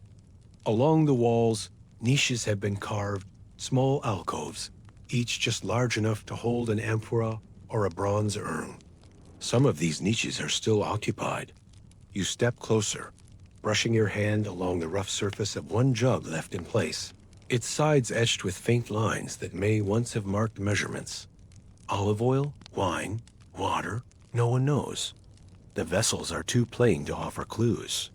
At the center of the chamber, a large stone basin sits half buried in the floor. Its surface is worn smooth from use, edges chipped and rounded by time. You lean over it slightly, peering into the darkness within. The basin is empty now, but the faint scent of earth and mineral lingers.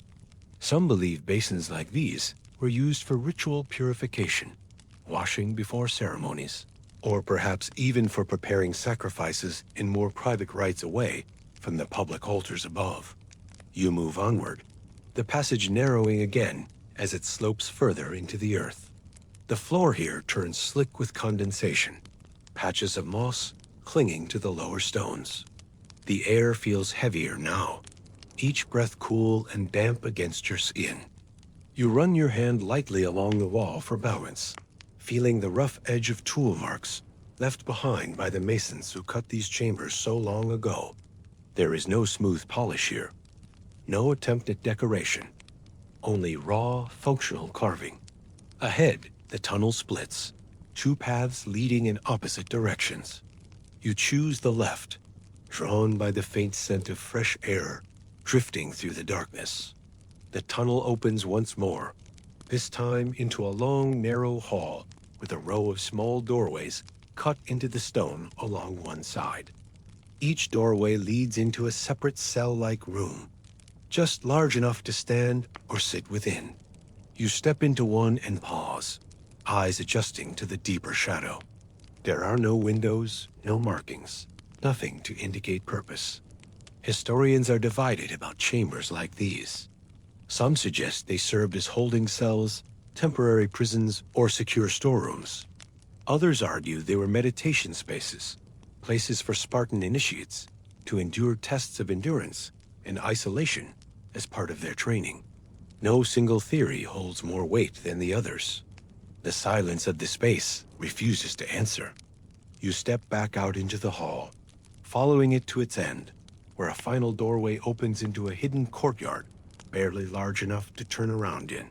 The walls here are higher, framing a narrow square of sky overhead.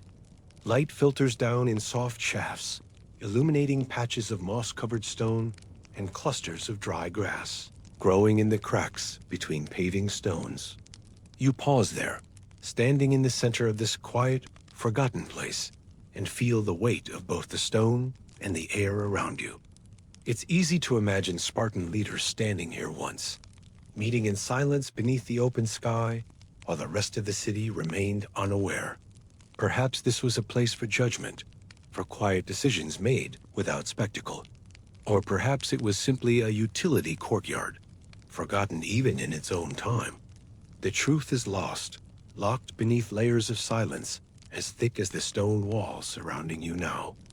As the sun shifts outside, the shafts of light move across the courtyard's floor, highlighting fragments you might have missed before. A small carved block, its surface etched with what might once have been a name. A broken torch bracket rusted through with age. Each piece hints at stories no record keeps. You retrace your steps now, back through the hall, through the winding tunnel, past the basin and the niches still holding amphorae. The air grows warmer again as you approach the entrance, the sound of wind through grass returning like a soft whisper. Stepping outside feels almost too bright, the sunlight striking hard after so long underground. You pause at the threshold, glancing back once into the shadows, as though expecting something to move in the quiet beyond. But nothing does. These chambers and tunnels remain sealed in silence, their true purpose never fully revealed. And yet, they are part of Sparta's enduring shape, hidden strength beneath the visible city, a quiet discipline hidden beneath public order. Ahead, the path leads once more into open light, toward the upper levels of the ruins where even quieter echoes wait. rows of stone seats facing an empty stage where Spartan life once paused not for battle or market, but for reflection. The journey now shifts from underground silence to open air once more, from hidden tunnels to forgotten theaters. By the time you reach the upper edge of the ruins, leaving behind the cool shadows of the underground chambers, the air feels wider, stretched open by sunlight and wind.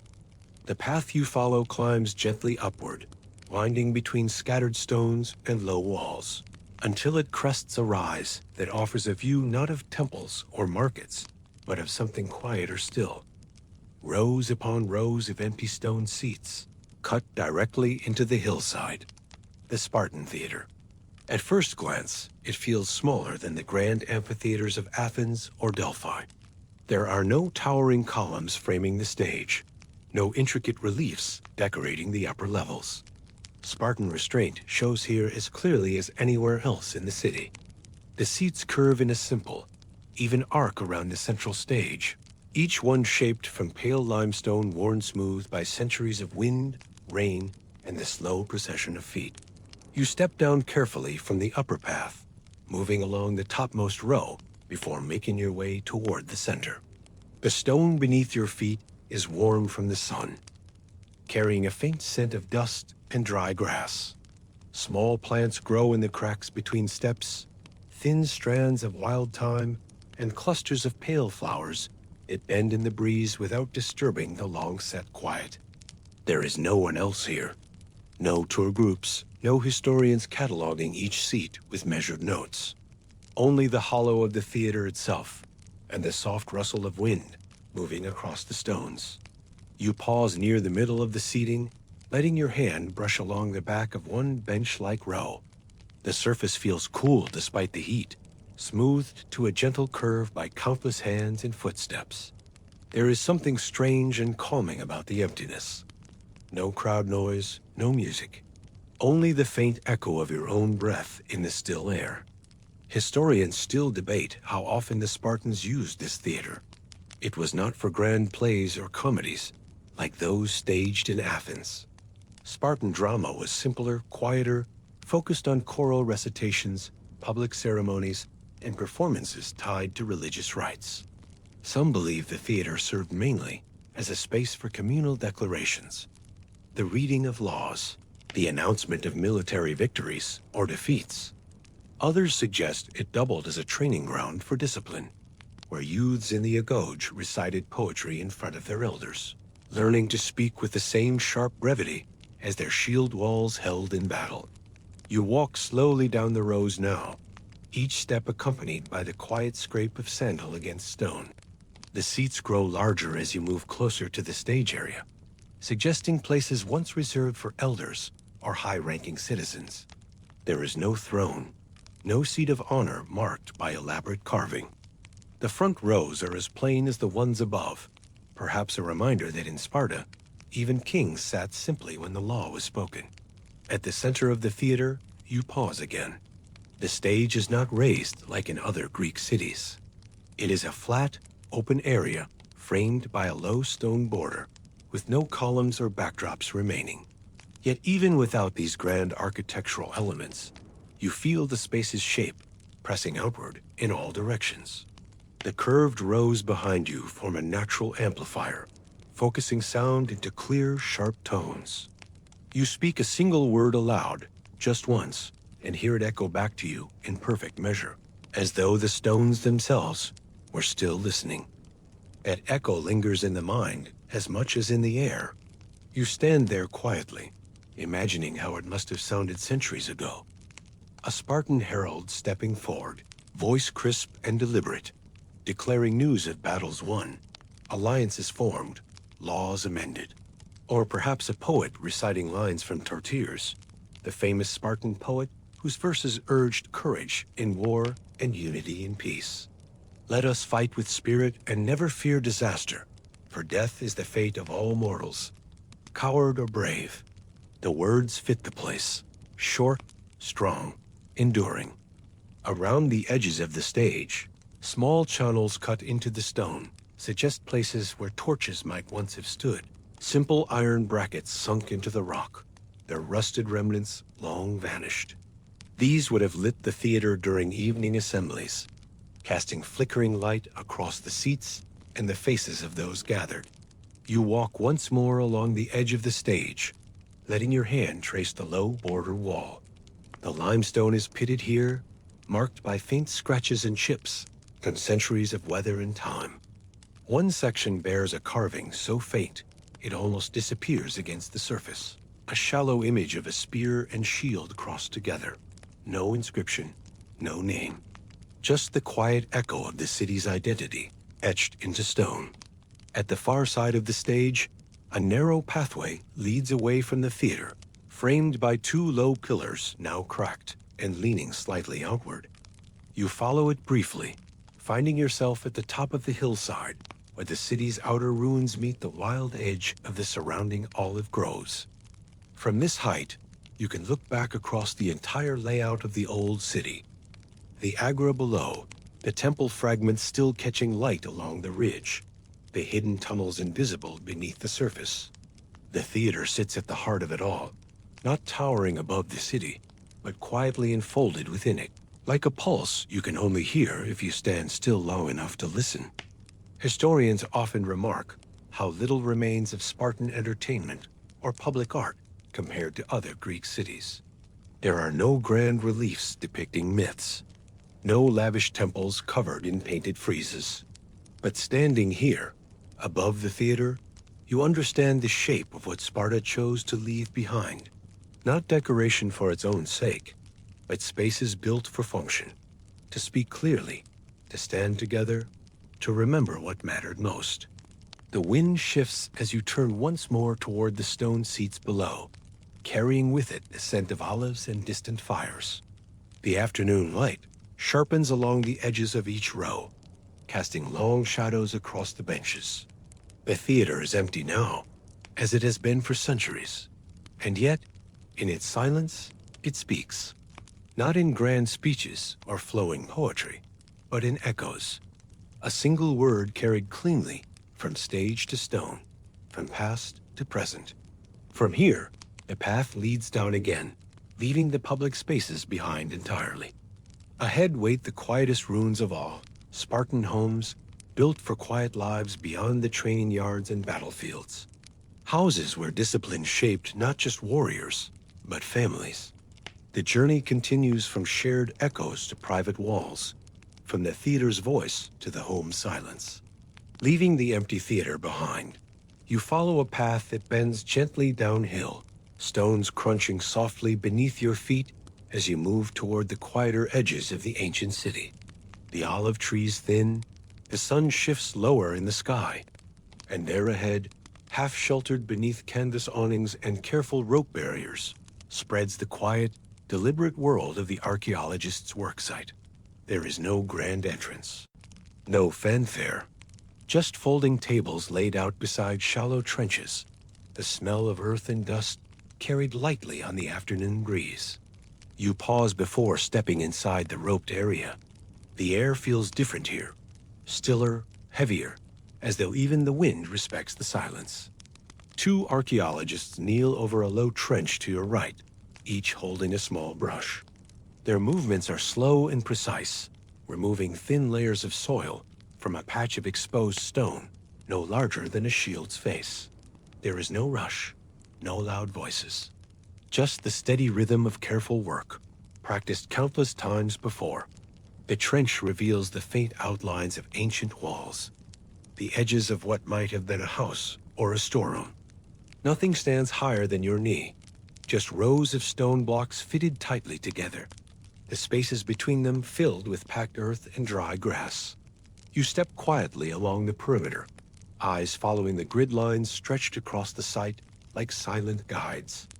It's not difficult to imagine what these blocks once held. Homes filled with plain clay pots, wooden benches, spear racks along the walls. Spartan life may have been austere, but it was not empty. At one table, fragments of pottery lie, arranged in careful rows atop linen cloth. You lean closer, studying them as an archaeologist rinses each piece in a basin of clear water. The shards vary in color, Terracotta, pale gray, deep black, and in size. Some bear faint ridges or markings. A single carved line, the curve of a handle, a shallow stamp that might once have been a maker's mark. Nothing elaborate, nothing grand. Spartan pottery was as plain as their temples and homes, sharp lines, simple shapes. You watch as a particularly small shard is turned over gently in a gloved hand. It shows a faint black stripe, no wider than a finger, perhaps part of a cup or oil jar, once used in a house like those now reduced to outlines in the trench. Historians still discuss how much of Spartan life survives through objects like these. Not the statues or scrolls so common in Athens, but small, stubborn pieces of everyday things. It feels fitting, somehow, that even after centuries buried beneath earth and grass, Sparta's voice comes through not in gold or marble, but in clay and stone. You move further along the site, pausing beside another trench where foundation stones form a perfect right angle. A doorway. You can see where the threshold would have been, the gap just wide enough for a person to step through. Beyond it, more stones mark what might have been a central room, perhaps a kitchen, or a sleeping space. The archaeologists have marked each section with string and small signs bearing neat, clipped labels. Room A1, Storage Area B. Their work is methodical, quiet, and constant. There are no grand discoveries today. No bronze statues unearthed. No treasure hoards revealed. Only small fragments and patient notes written on clipboards. Yet even standing here as an observer, you can sense how each moment contributes to something larger. Piece by piece, layer by layer, Sparta is uncovered, not as a place of legend, but as a living city shaped by hands like yours. You glance up from the trenches toward the horizon, where the sun now sits low in the sky. The light slants across the site in golden streaks, turning every stone edge sharper and every shadow longer. The day is nearly done, but the work here continues, careful, measured, unhurried. It will take years to uncover even a small part of what lies beneath. And perhaps it should. Spartan discipline deserves no less. Before you leave the site, you pause once more at the edge of a half-excavated room, resting your hand lightly against the top of one foundation stone. It is cool to the touch, rough and solid. The kind of stone meant not for show, but for endurance. From here, your path moves beyond the work of quiet archaeologists, beyond foundations and pottery shards. The sun dips lower still, casting the city's stones in deeper shadow as evening approaches. Ahead lies not another trench, but the outline of a home, one of the few remaining Spartan houses still standing in partial walls, its shape preserved beneath centuries of dust. Our journey shifts now from the silent work of uncovering to the private spaces left behind, from the archaeologists' quiet grid lines to the quiet lives of Sparta's elite, a day in the life of a Spartan aristocrat. The first thing you notice upon waking in the home of a Spartan aristocrat is the quiet. It is not the rigid, heavy silence of the barracks or the sharp hush before battle. It is something gentler, woven from the faint rustle of leaves in the courtyard, the soft creak of wooden shutters opening to let in the early sun. Light enters the room in slow patterns, golden lines slipping through narrow windows, casting long rectangles across smooth stone floors and whitewashed walls. The air feels cool despite the warmth outside, carrying with it the faintest scent of olive wood smoke and thyme from nearby gardens.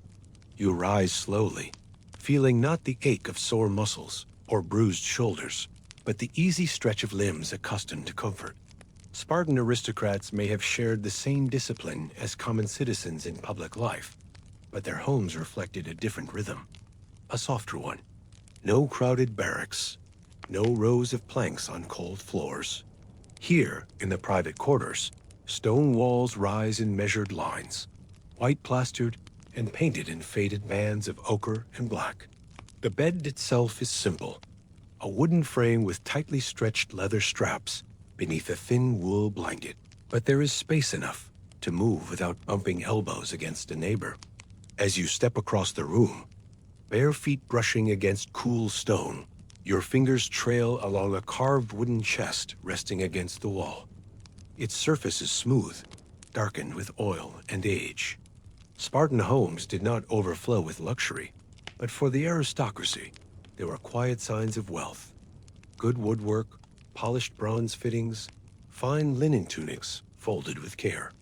A narrow doorway leads out into the central courtyard. You pause in the threshold, letting the light settle fully against your face. The sun has risen just enough to gild the tops of the columns surrounding the garden beyond. The courtyard is rectangular, framed on all sides by covered walkways supported by slender stone pillars. At its heart, a small garden grows. Carefully tended olive trees and low beds of herbs, thyme, rosemary, mint. You step onto the smooth tiles lining the walkway, breathing in the cool scent of damp earth still fresh from the early morning watering. Unlike the harsh drills of the agoge, mornings here unfold slowly. You hear the soft scrape of sandals against stone as household servants begin their tasks, fetching water from the well, sweeping dust from the walkways, preparing simple food. No shouting, no commands barked across open courtyards. The discipline of a Spartan household lives in its order, not its noise. Historians still debate exactly how much luxury aristocratic Spartan homes allowed. Some sources describe them as nearly as austere as common houses, bare rooms, simple furnishings. Others suggest that over time, especially after Sparta's peak military dominance faded, the wealthier families adopted gentler habits. Finer pottery, imported fabrics, painted walls. Walking through this house now, it feels likely that both were true. The shapes are simple. The structure is deliberate. Yet in the details, carved furniture, polished bronze mirrors, you catch glimpses of quiet wealth. You step along the walkway's edge, pausing beside a low bench carved from pale limestone. It faces the garden directly, positioned so that one could sit in the shade and watch the olive trees sway in the breeze. You lower yourself onto it, feeling the coolness of stone beneath you, and take a long, steady breath. There is no need to rush here. No drill master waiting, no horn sounding from the city walls. Just the quiet rustle of leaves and the slow warmth of morning light spreading across the courtyard tiles. Beyond the garden, through a series of open doorways, other parts of the house wait. Storerooms filled with jars of oil and grain. Workshops where servants or hired craftsmen might prepare tools or weave cloth. Private rooms set aside for guests. But for now, none of that matters. You remain here in the courtyard, watching the play of light and shadow among the columns, listening to the rhythm of the household as it wakes fully to another calm, measured day. One of the servants passes by, a young boy carrying a bronze pitcher, the metal catching the sun with a soft golden gleam. He moves without speaking, slipping through a side doorway leading toward the kitchen. The scent of bread baking reaches you faintly from that direction. Not the black broth of the barracks, but something gentler, richer. Warm wheat and crushed olives. It reminds you that even in Sparta, where warriors were prized above all, there was room for simple comforts when the shield was set aside. Your eyes drift upward toward the painted frieze running along the courtyard's upper wall. The colors have faded with time, but you can still make out the shapes. Long lines of stylized warriors, shields raised, spears angled. A reminder, even here in the quiet heart of a home, that Sparta's soul lived in its discipline and readiness. Yet the colors are soft. Reds turn to rust, blacks faded to gray, and there is something almost peaceful in the way the figures march along the wall. You let your gaze lower again, returning to the olive trees. Their branches shift slowly, catching the breeze in waves that make their silver-green leaves shimmer like water. The garden is not large, yet it feels complete. A world unto itself, enclosed by stone and sky. This is Sparta's other face, not the rigid line of hoplites beneath the cliffs at Thermopylae, but the quiet order of private life.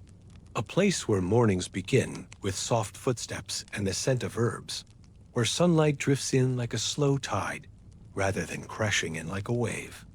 And as the day begins to unfold, your path leads further into the home's interior, from the open courtyard and quiet garden to the inner rooms where family and duty meet dining spaces, sleeping chambers, private shrines tucked into shadowed alcoves. From waking to walking, from garden quiet to household rhythm.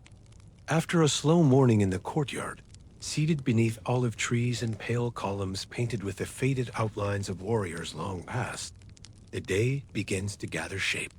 Light filters deeper into the walkways now, filling the open spaces with soft gold. A quiet rhythm takes over the house, servants moving in deliberate steps, preparing the linen tunics and bronze fittings that mark a Spartan aristocrat's daily attire. There is no hurry in their movements, no flurry of motion. Everything is measured, controlled. Dressing in Sparta was not about fashion. It was about quiet precision and readiness, even in peace. You step from the garden courtyard into a cooler, shaded chamber tucked just off the main hall. The room is long and narrow, with smooth white plaster walls and tall wooden chests lining one side. A single low table stands in the center, its surface covered with carefully folded cloth and pieces of bronze arranged in tidy rows. Greaves, armbands, a polished mirror that catches the morning light in sharp, clean lines. Here, dressing is as much a ritual as a necessity. You begin with the linen chiton, the simple tunic worn beneath armor or alone on less formal days. The fabric is heavier than it looks, coarse, yet softened from repeated wear and washing. You lift it carefully, slipping it over your head, letting it settle across your shoulders and fall in straight, even folds to just above your knees. Spartan tunics are deliberately plain. No bright colors, no elaborate embroidery. White or off-white, sometimes edged with a narrow black or red band at most. Your hands move with quiet familiarity as you fasten the thin leather belt around your waist, pulling the fabric slightly to gather it in place. Spartan men wore their clothing short and close-fitted, more practical than decorative. The belt is knotted in a simple twist, tight enough to hold, but easy to loosen when needed. Everything about the process speaks of function first, appearance second. Next come the bronze pieces. You turn toward the chest, where greaves rest in a shallow tray, lined with felt. The metal gleamed softly in the dim light, its surface rubbed smooth by years of use and care. Spartan armor was not ceremonial. Even pieces kept for household display were always functional. You lift one greave and fit it against your shin, feeling the cool press of metal against skin. The curve fits perfectly, custom-shaped for the leg it protects. Thin leather straps fasten it in place, pulled tight with careful hands. You repeat the process with the second greave and reach for the arm cuffs lying beside them.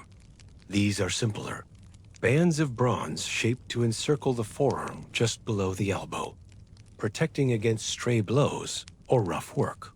They are not as heavy as full bracers, but serve as a reminder that readiness in Sparta extended even into the home. Historians still debate how often Spartan aristocrats wore bronze outside of military service. Some sources suggest full armor was reserved for battle alone. Others hint at a more symbolic use, certain pieces worn during public ceremonies, gatherings, or household rituals. Standing here now, fastening the straps in quiet, deliberate sequence, it feels more like habit than display. A ritual of preparation that ties the present moment back to centuries of tradition. Once the bronze is secured, you step toward the low table and pick up a simple cloth to wipe your hands. The room smells faintly of oil and leather, mixed with the sharper scent of metal warmed by sunlight filtering through the shutters. Nearby, a servant waits quietly, holding a polished bronze mirror, angled so that you can check the fit of your tunic and armor. The reflection is clear and sharp, your face framed by the curve of the metal bands on your arms, the linen tunic falling in clean lines. There are no jewels, no soft silks. Spartan wealth shows in restraint, a polished surface, a perfect fit, the quiet gleam of bronze rather than the flash of gold. You step away from the mirror, adjusting the belt once more, checking the placement of each strap with practiced fingers. Everything is where it should be. No loose edges, no tangled ties. This too is part of Spartan discipline. Attention to detail, even in the smallest actions. From the dressing chamber, you step back into the hall, feet silent against the cool stone floor.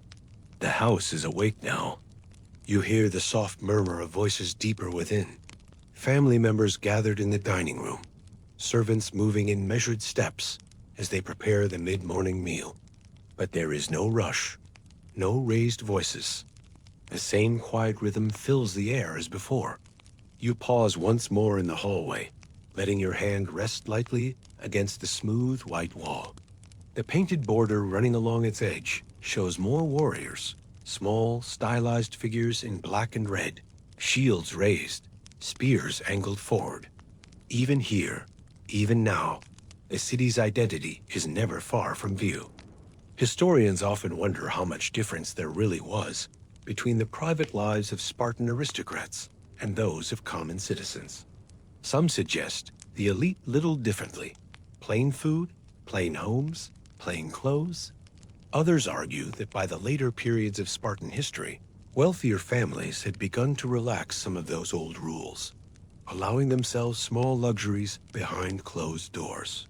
Standing here, dressed in linen and bronze, the truth feels like something in between. The lines are clear, the walls plain.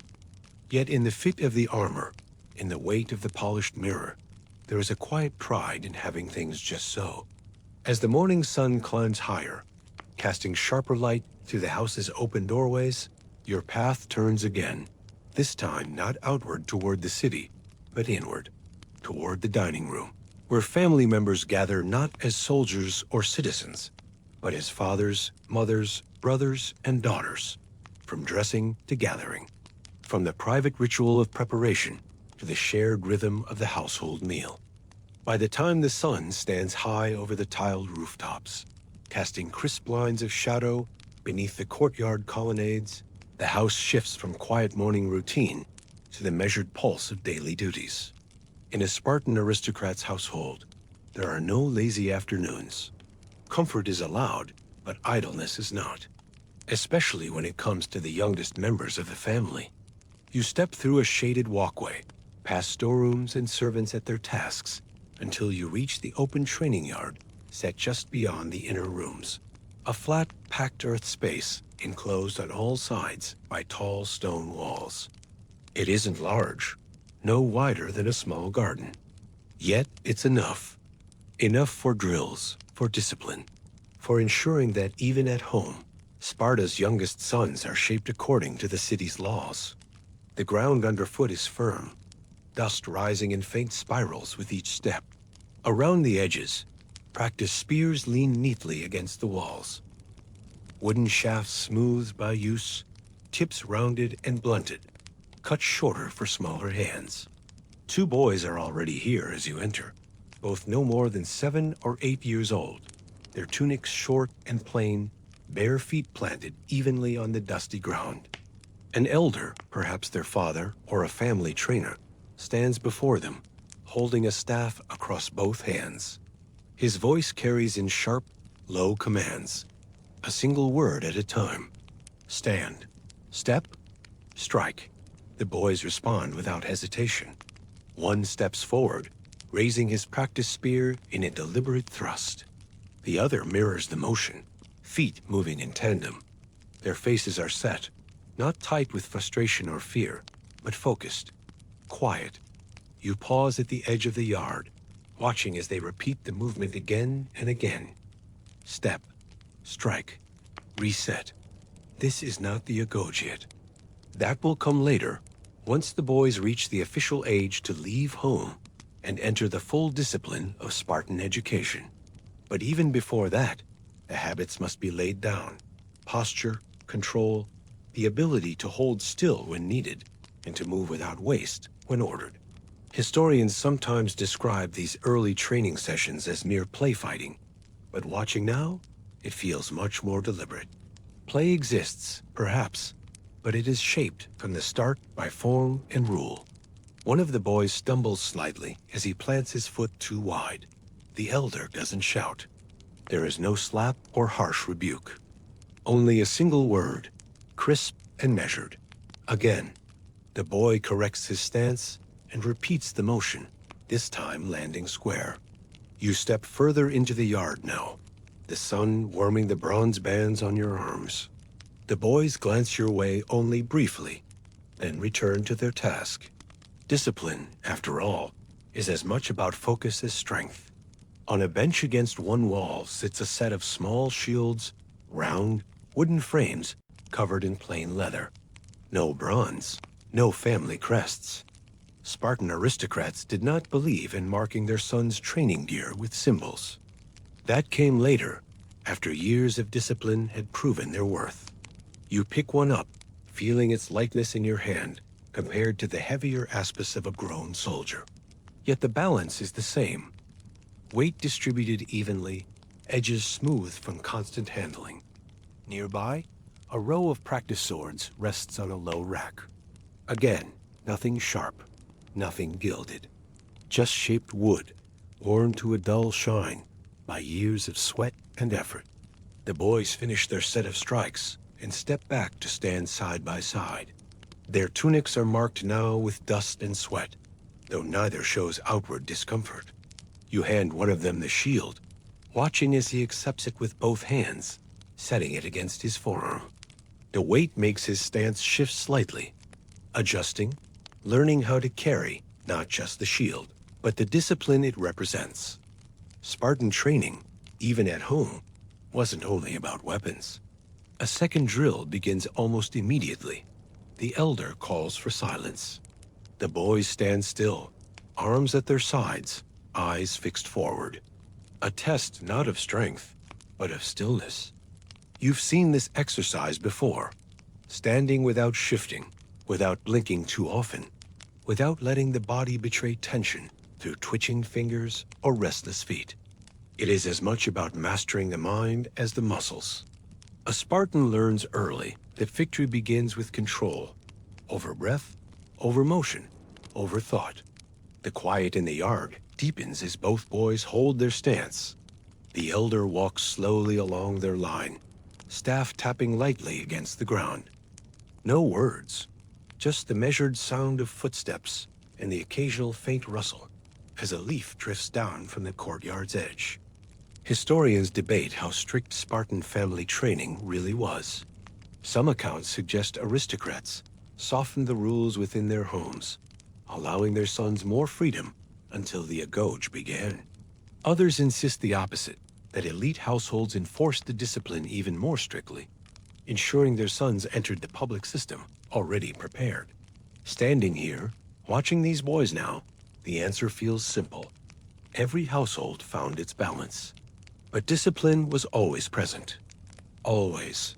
After several long moments, the elder gives a quiet signal. The boys relax slightly, shoulders lowering, arms loosening. One of them wipes dust from his face with the back of his hand, though no complaint passes his lips. A servant approaches with a small jug and 2 clay cups. Water. Even in training, hydration is allowed, but there is no rushing forward. The boys wait until given permission, then step forward one at a time, drinking in measured sips. You stand quietly at the edge of the yard, watching as the cups are set back in place. The training will continue after a short rest. There are forms to practice: shield positioning, sword grips, stepping drills. Each day adding a little more to the quiet weight of habit. From here, the rhythm of the household will carry forward. From private training to shared meals, from exercise to quiet study. A Spartan home balances strength with thought, discipline with silence. The path now leads further inward, toward the dining rooms and private shrines, where evening will bring slower moments once more. from morning training to evening quiet, from discipline under the sun to silence beneath the lamps. By late afternoon, the house settles into a slower rhythm. The sharp cadence of morning drills fades into quieter footsteps and muted voices moving between stone walls and shaded courtyards. The light softens now, no longer harsh and direct, but slipping in at an angle through narrow doorways and painted wooden shutters. It is the hour when the Spartan household turns toward its main meal of the day. And even in an aristocrat's home, that means no noise, no chaos, only the steady preparation of bread, olives, wine, and whatever else the season allows. You step into the dining room as the servants finish arranging the benches and tables. The room is long and rectangular, walls painted in plain colors, soft reds, blacks, ochre lines along the edges. No grand frescoes, no gilded decoration, just balance. The benches are arranged along the sides of the room rather than in the center, creating an open space where servants can move quietly without interrupting the flow of conversation. Bronze oil lamps hang from the ceiling, their light flickering gently across whitewashed stone. At the central table, linen cloths have been laid out, not to dazzle guests, but to keep order. Spartan meals, even among the wealthiest, followed a strict kind of simplicity. Bread made from barley flour, black broth, thick, savory, with its sharp, bitter scent rising from clay balls. Small dishes of olives, figs, hard cheese, cut into thin strips. Nothing excessive. Everything portioned in quiet balance. Historians often debate the exact contents of a Spartan feast. Some imagine only the famous black broth and little else, while others suggest a richer variety hidden from public view in aristocratic homes. Standing here now, watching the meal take shape, it feels like both ideas hold truth. The meal is deliberate and plain, yet there is no sense of deprivation. Plates of roasted fish, bowls of lentils, the sharp aroma of pickled vegetables, each part of a larger whole designed not to indulge, but to sustain. Family members begin to gather, stepping through archways from other parts of the house. The eldest take their places first, fathers, uncles, older sons nearing adulthood, then younger boys, and finally, the women of the household, seated separately according to Spartan custom, though within sight and hearing. There is no grand announcement, no raised voice calling everyone to sit. The rhythm of the household is understood. Each person finds their place in silence, arranging tunics and adjusting belts with practiced ease. You move to sit among the others, lowering yourself onto the smooth stone bench, feeling its cool surface beneath you. A clay cup filled with watered wine is placed by your hand. Spartan wine is not taken strong. It is mixed carefully, measured for clarity and control rather than intoxication. Everything here reflects that same careful balance. When the meal begins, there is no loud laughter, no shouted toasts. Conversation flows in clipped, deliberate phrases, laconic, as always. A comment on the day's weather. A remark about the training yard. Perhaps a short observation about city affairs, or a traveler's news from the outer villages. Each sentence carries weight. No word is wasted. You hear one elder speak quietly about the city's grain stores, mentioning how shipments from Messenia have been delayed due to river flooding. Another offers a single dry comment about a neighbor's olive trees. Too many leaves, not enough oil.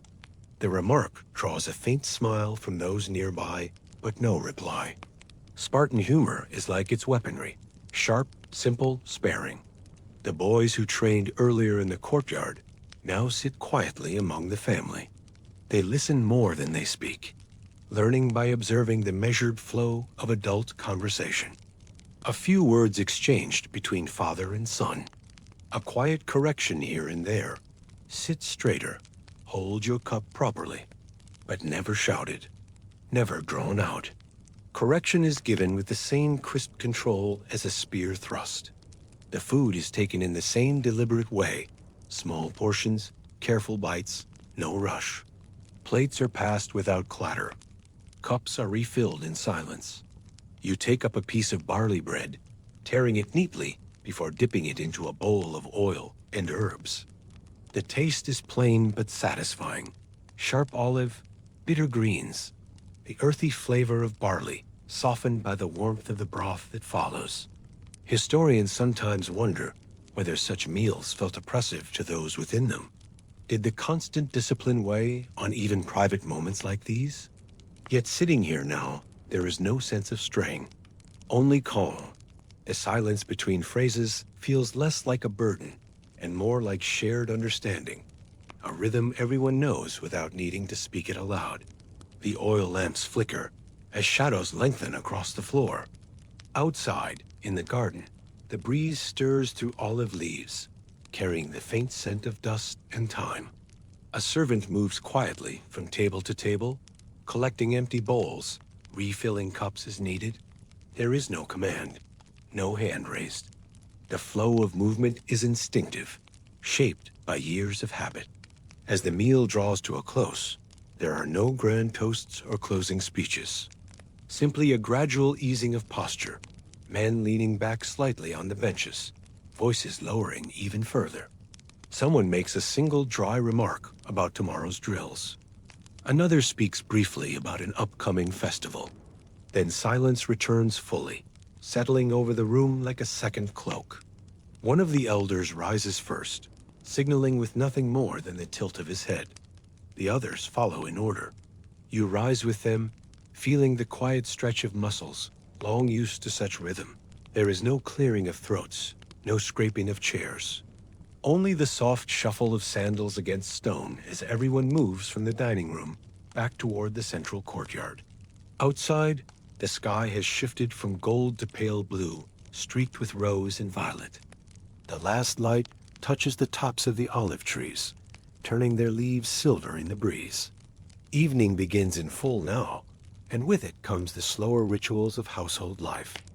The lighting of lamps in private rooms, the final washing of hands and faces, quiet conversation beneath colonnades before sleep. From the quiet feast, the path now leads to the calmest hour of all, when lamps burn low and shadows gather along cool stone walls. The household prepares for sleep, and with it comes the final moments of calm, a city at rest beneath stars and silent rooftops. From conversation to silence, from shared meals to quiet rooms. After the final meal of the day has ended, and the sun dips fully behind the hills surrounding the Eurotas River, the house grows quieter still.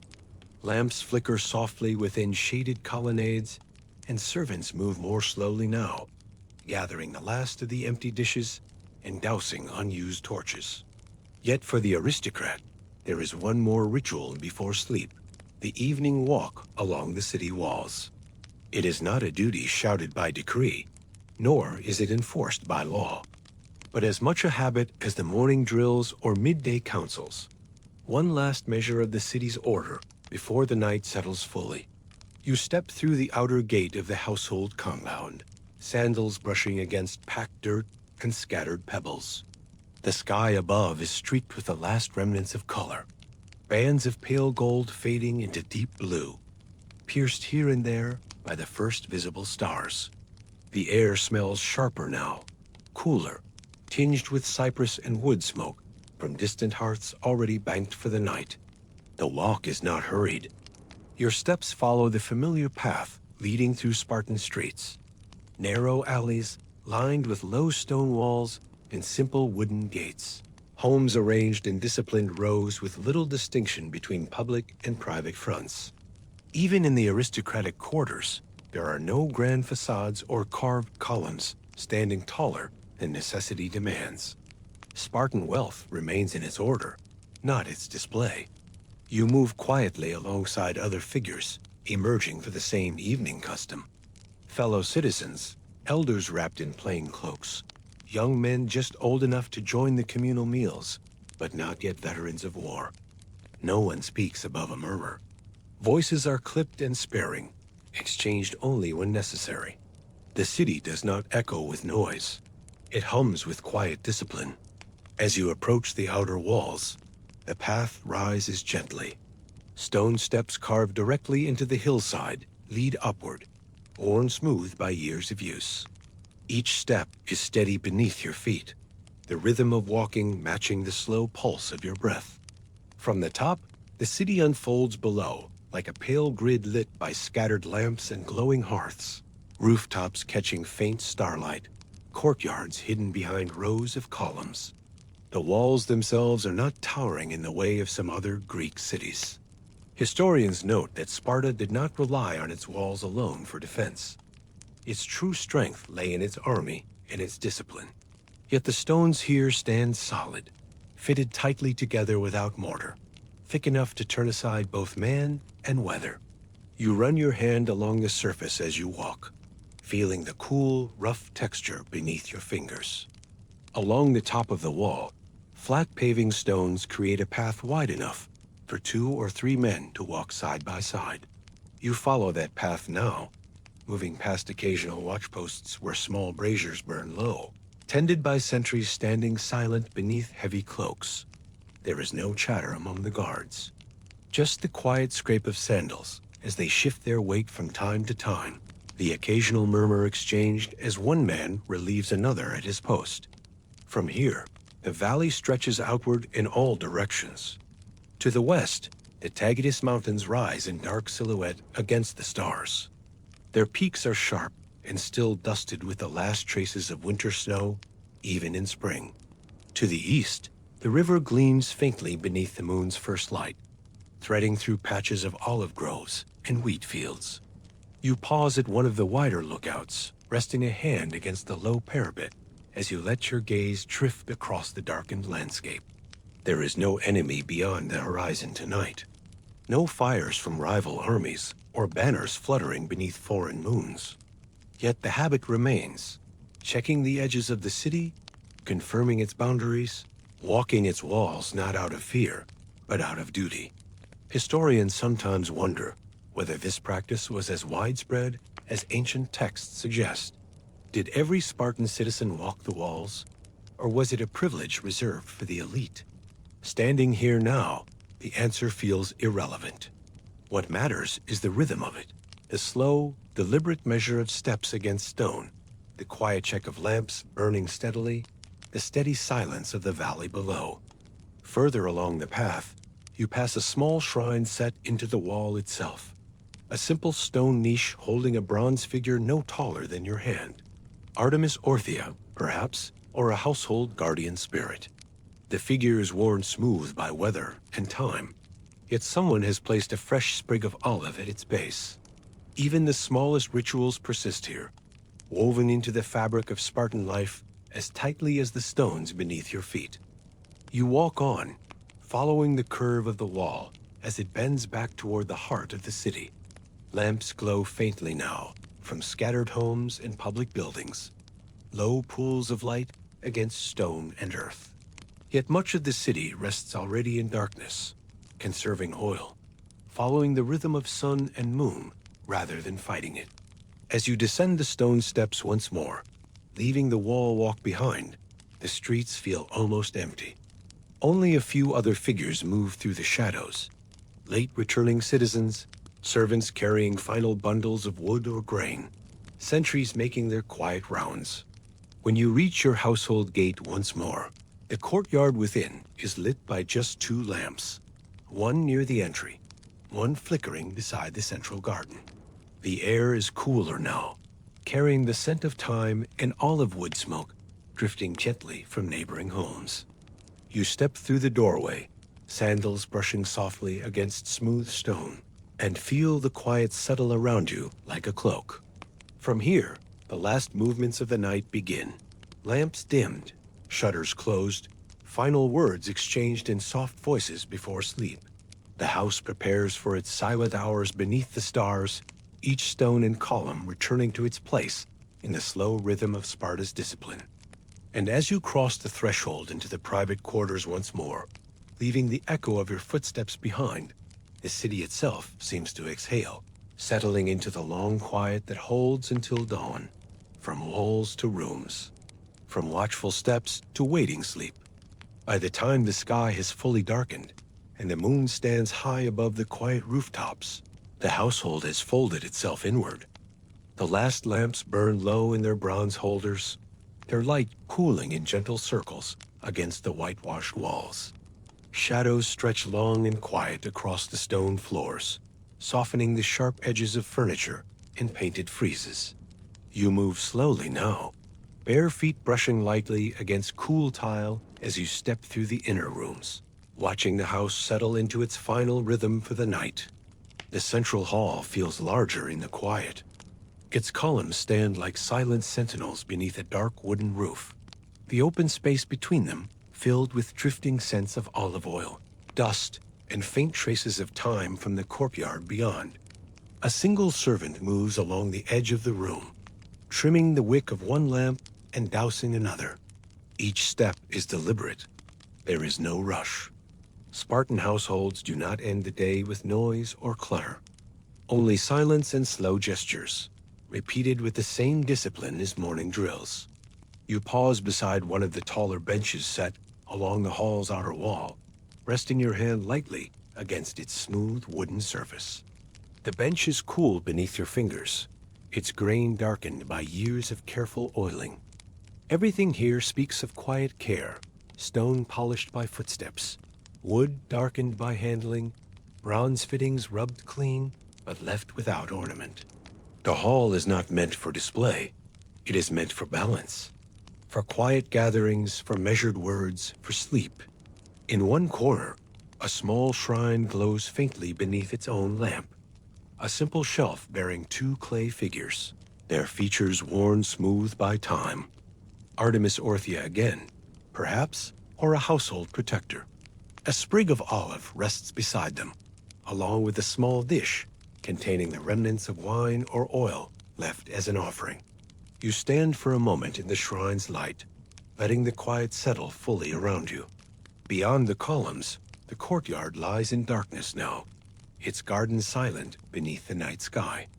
Only the faintest rustle of leaves disturbs the air, accompanied by the occasional low creak of wooden shutters shifting in the breeze.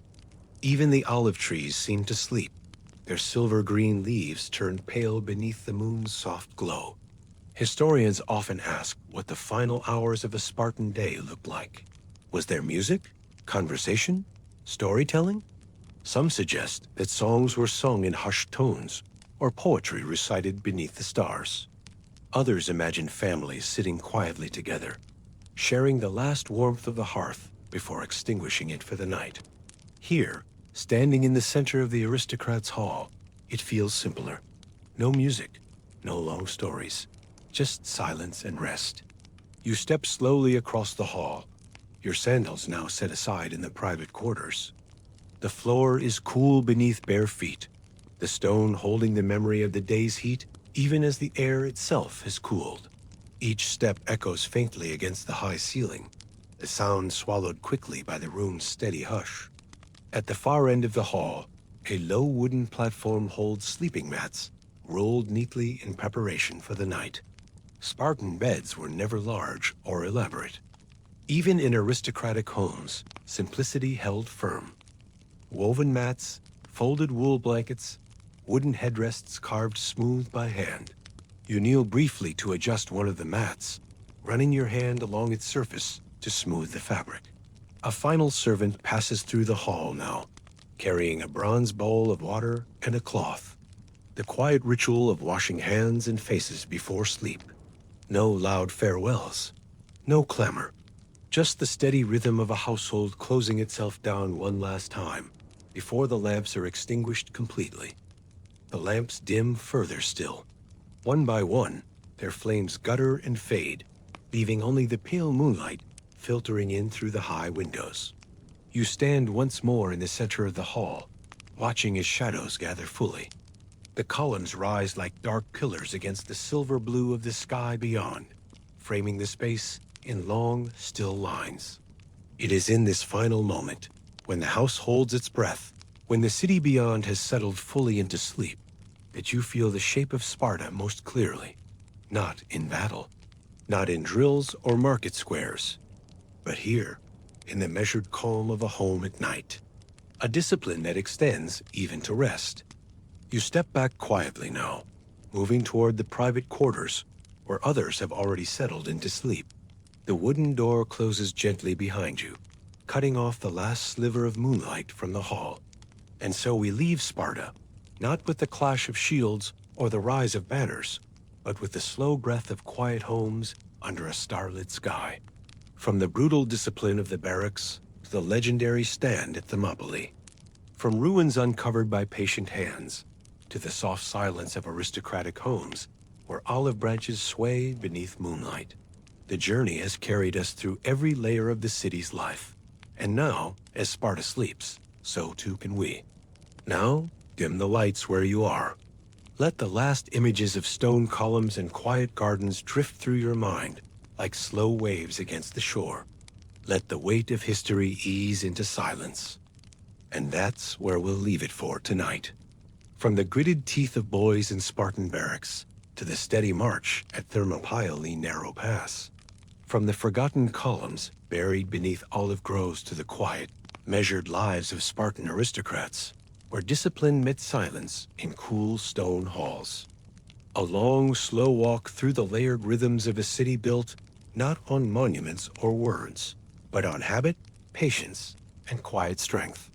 If you're still awake, thanks for sticking with me all the way to the end. And if you drifted off somewhere between the shield drills and the olive gardens, that's perfectly fine too. That's really the whole point.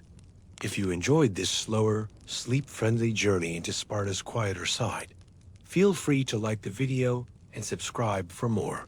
And as always, I'd love to know where you're listening from tonight and what time it was when you pressed play. It's always quietly fascinating to see these late-night stories traveling so far. For now, I'll let the clang of bronze fade.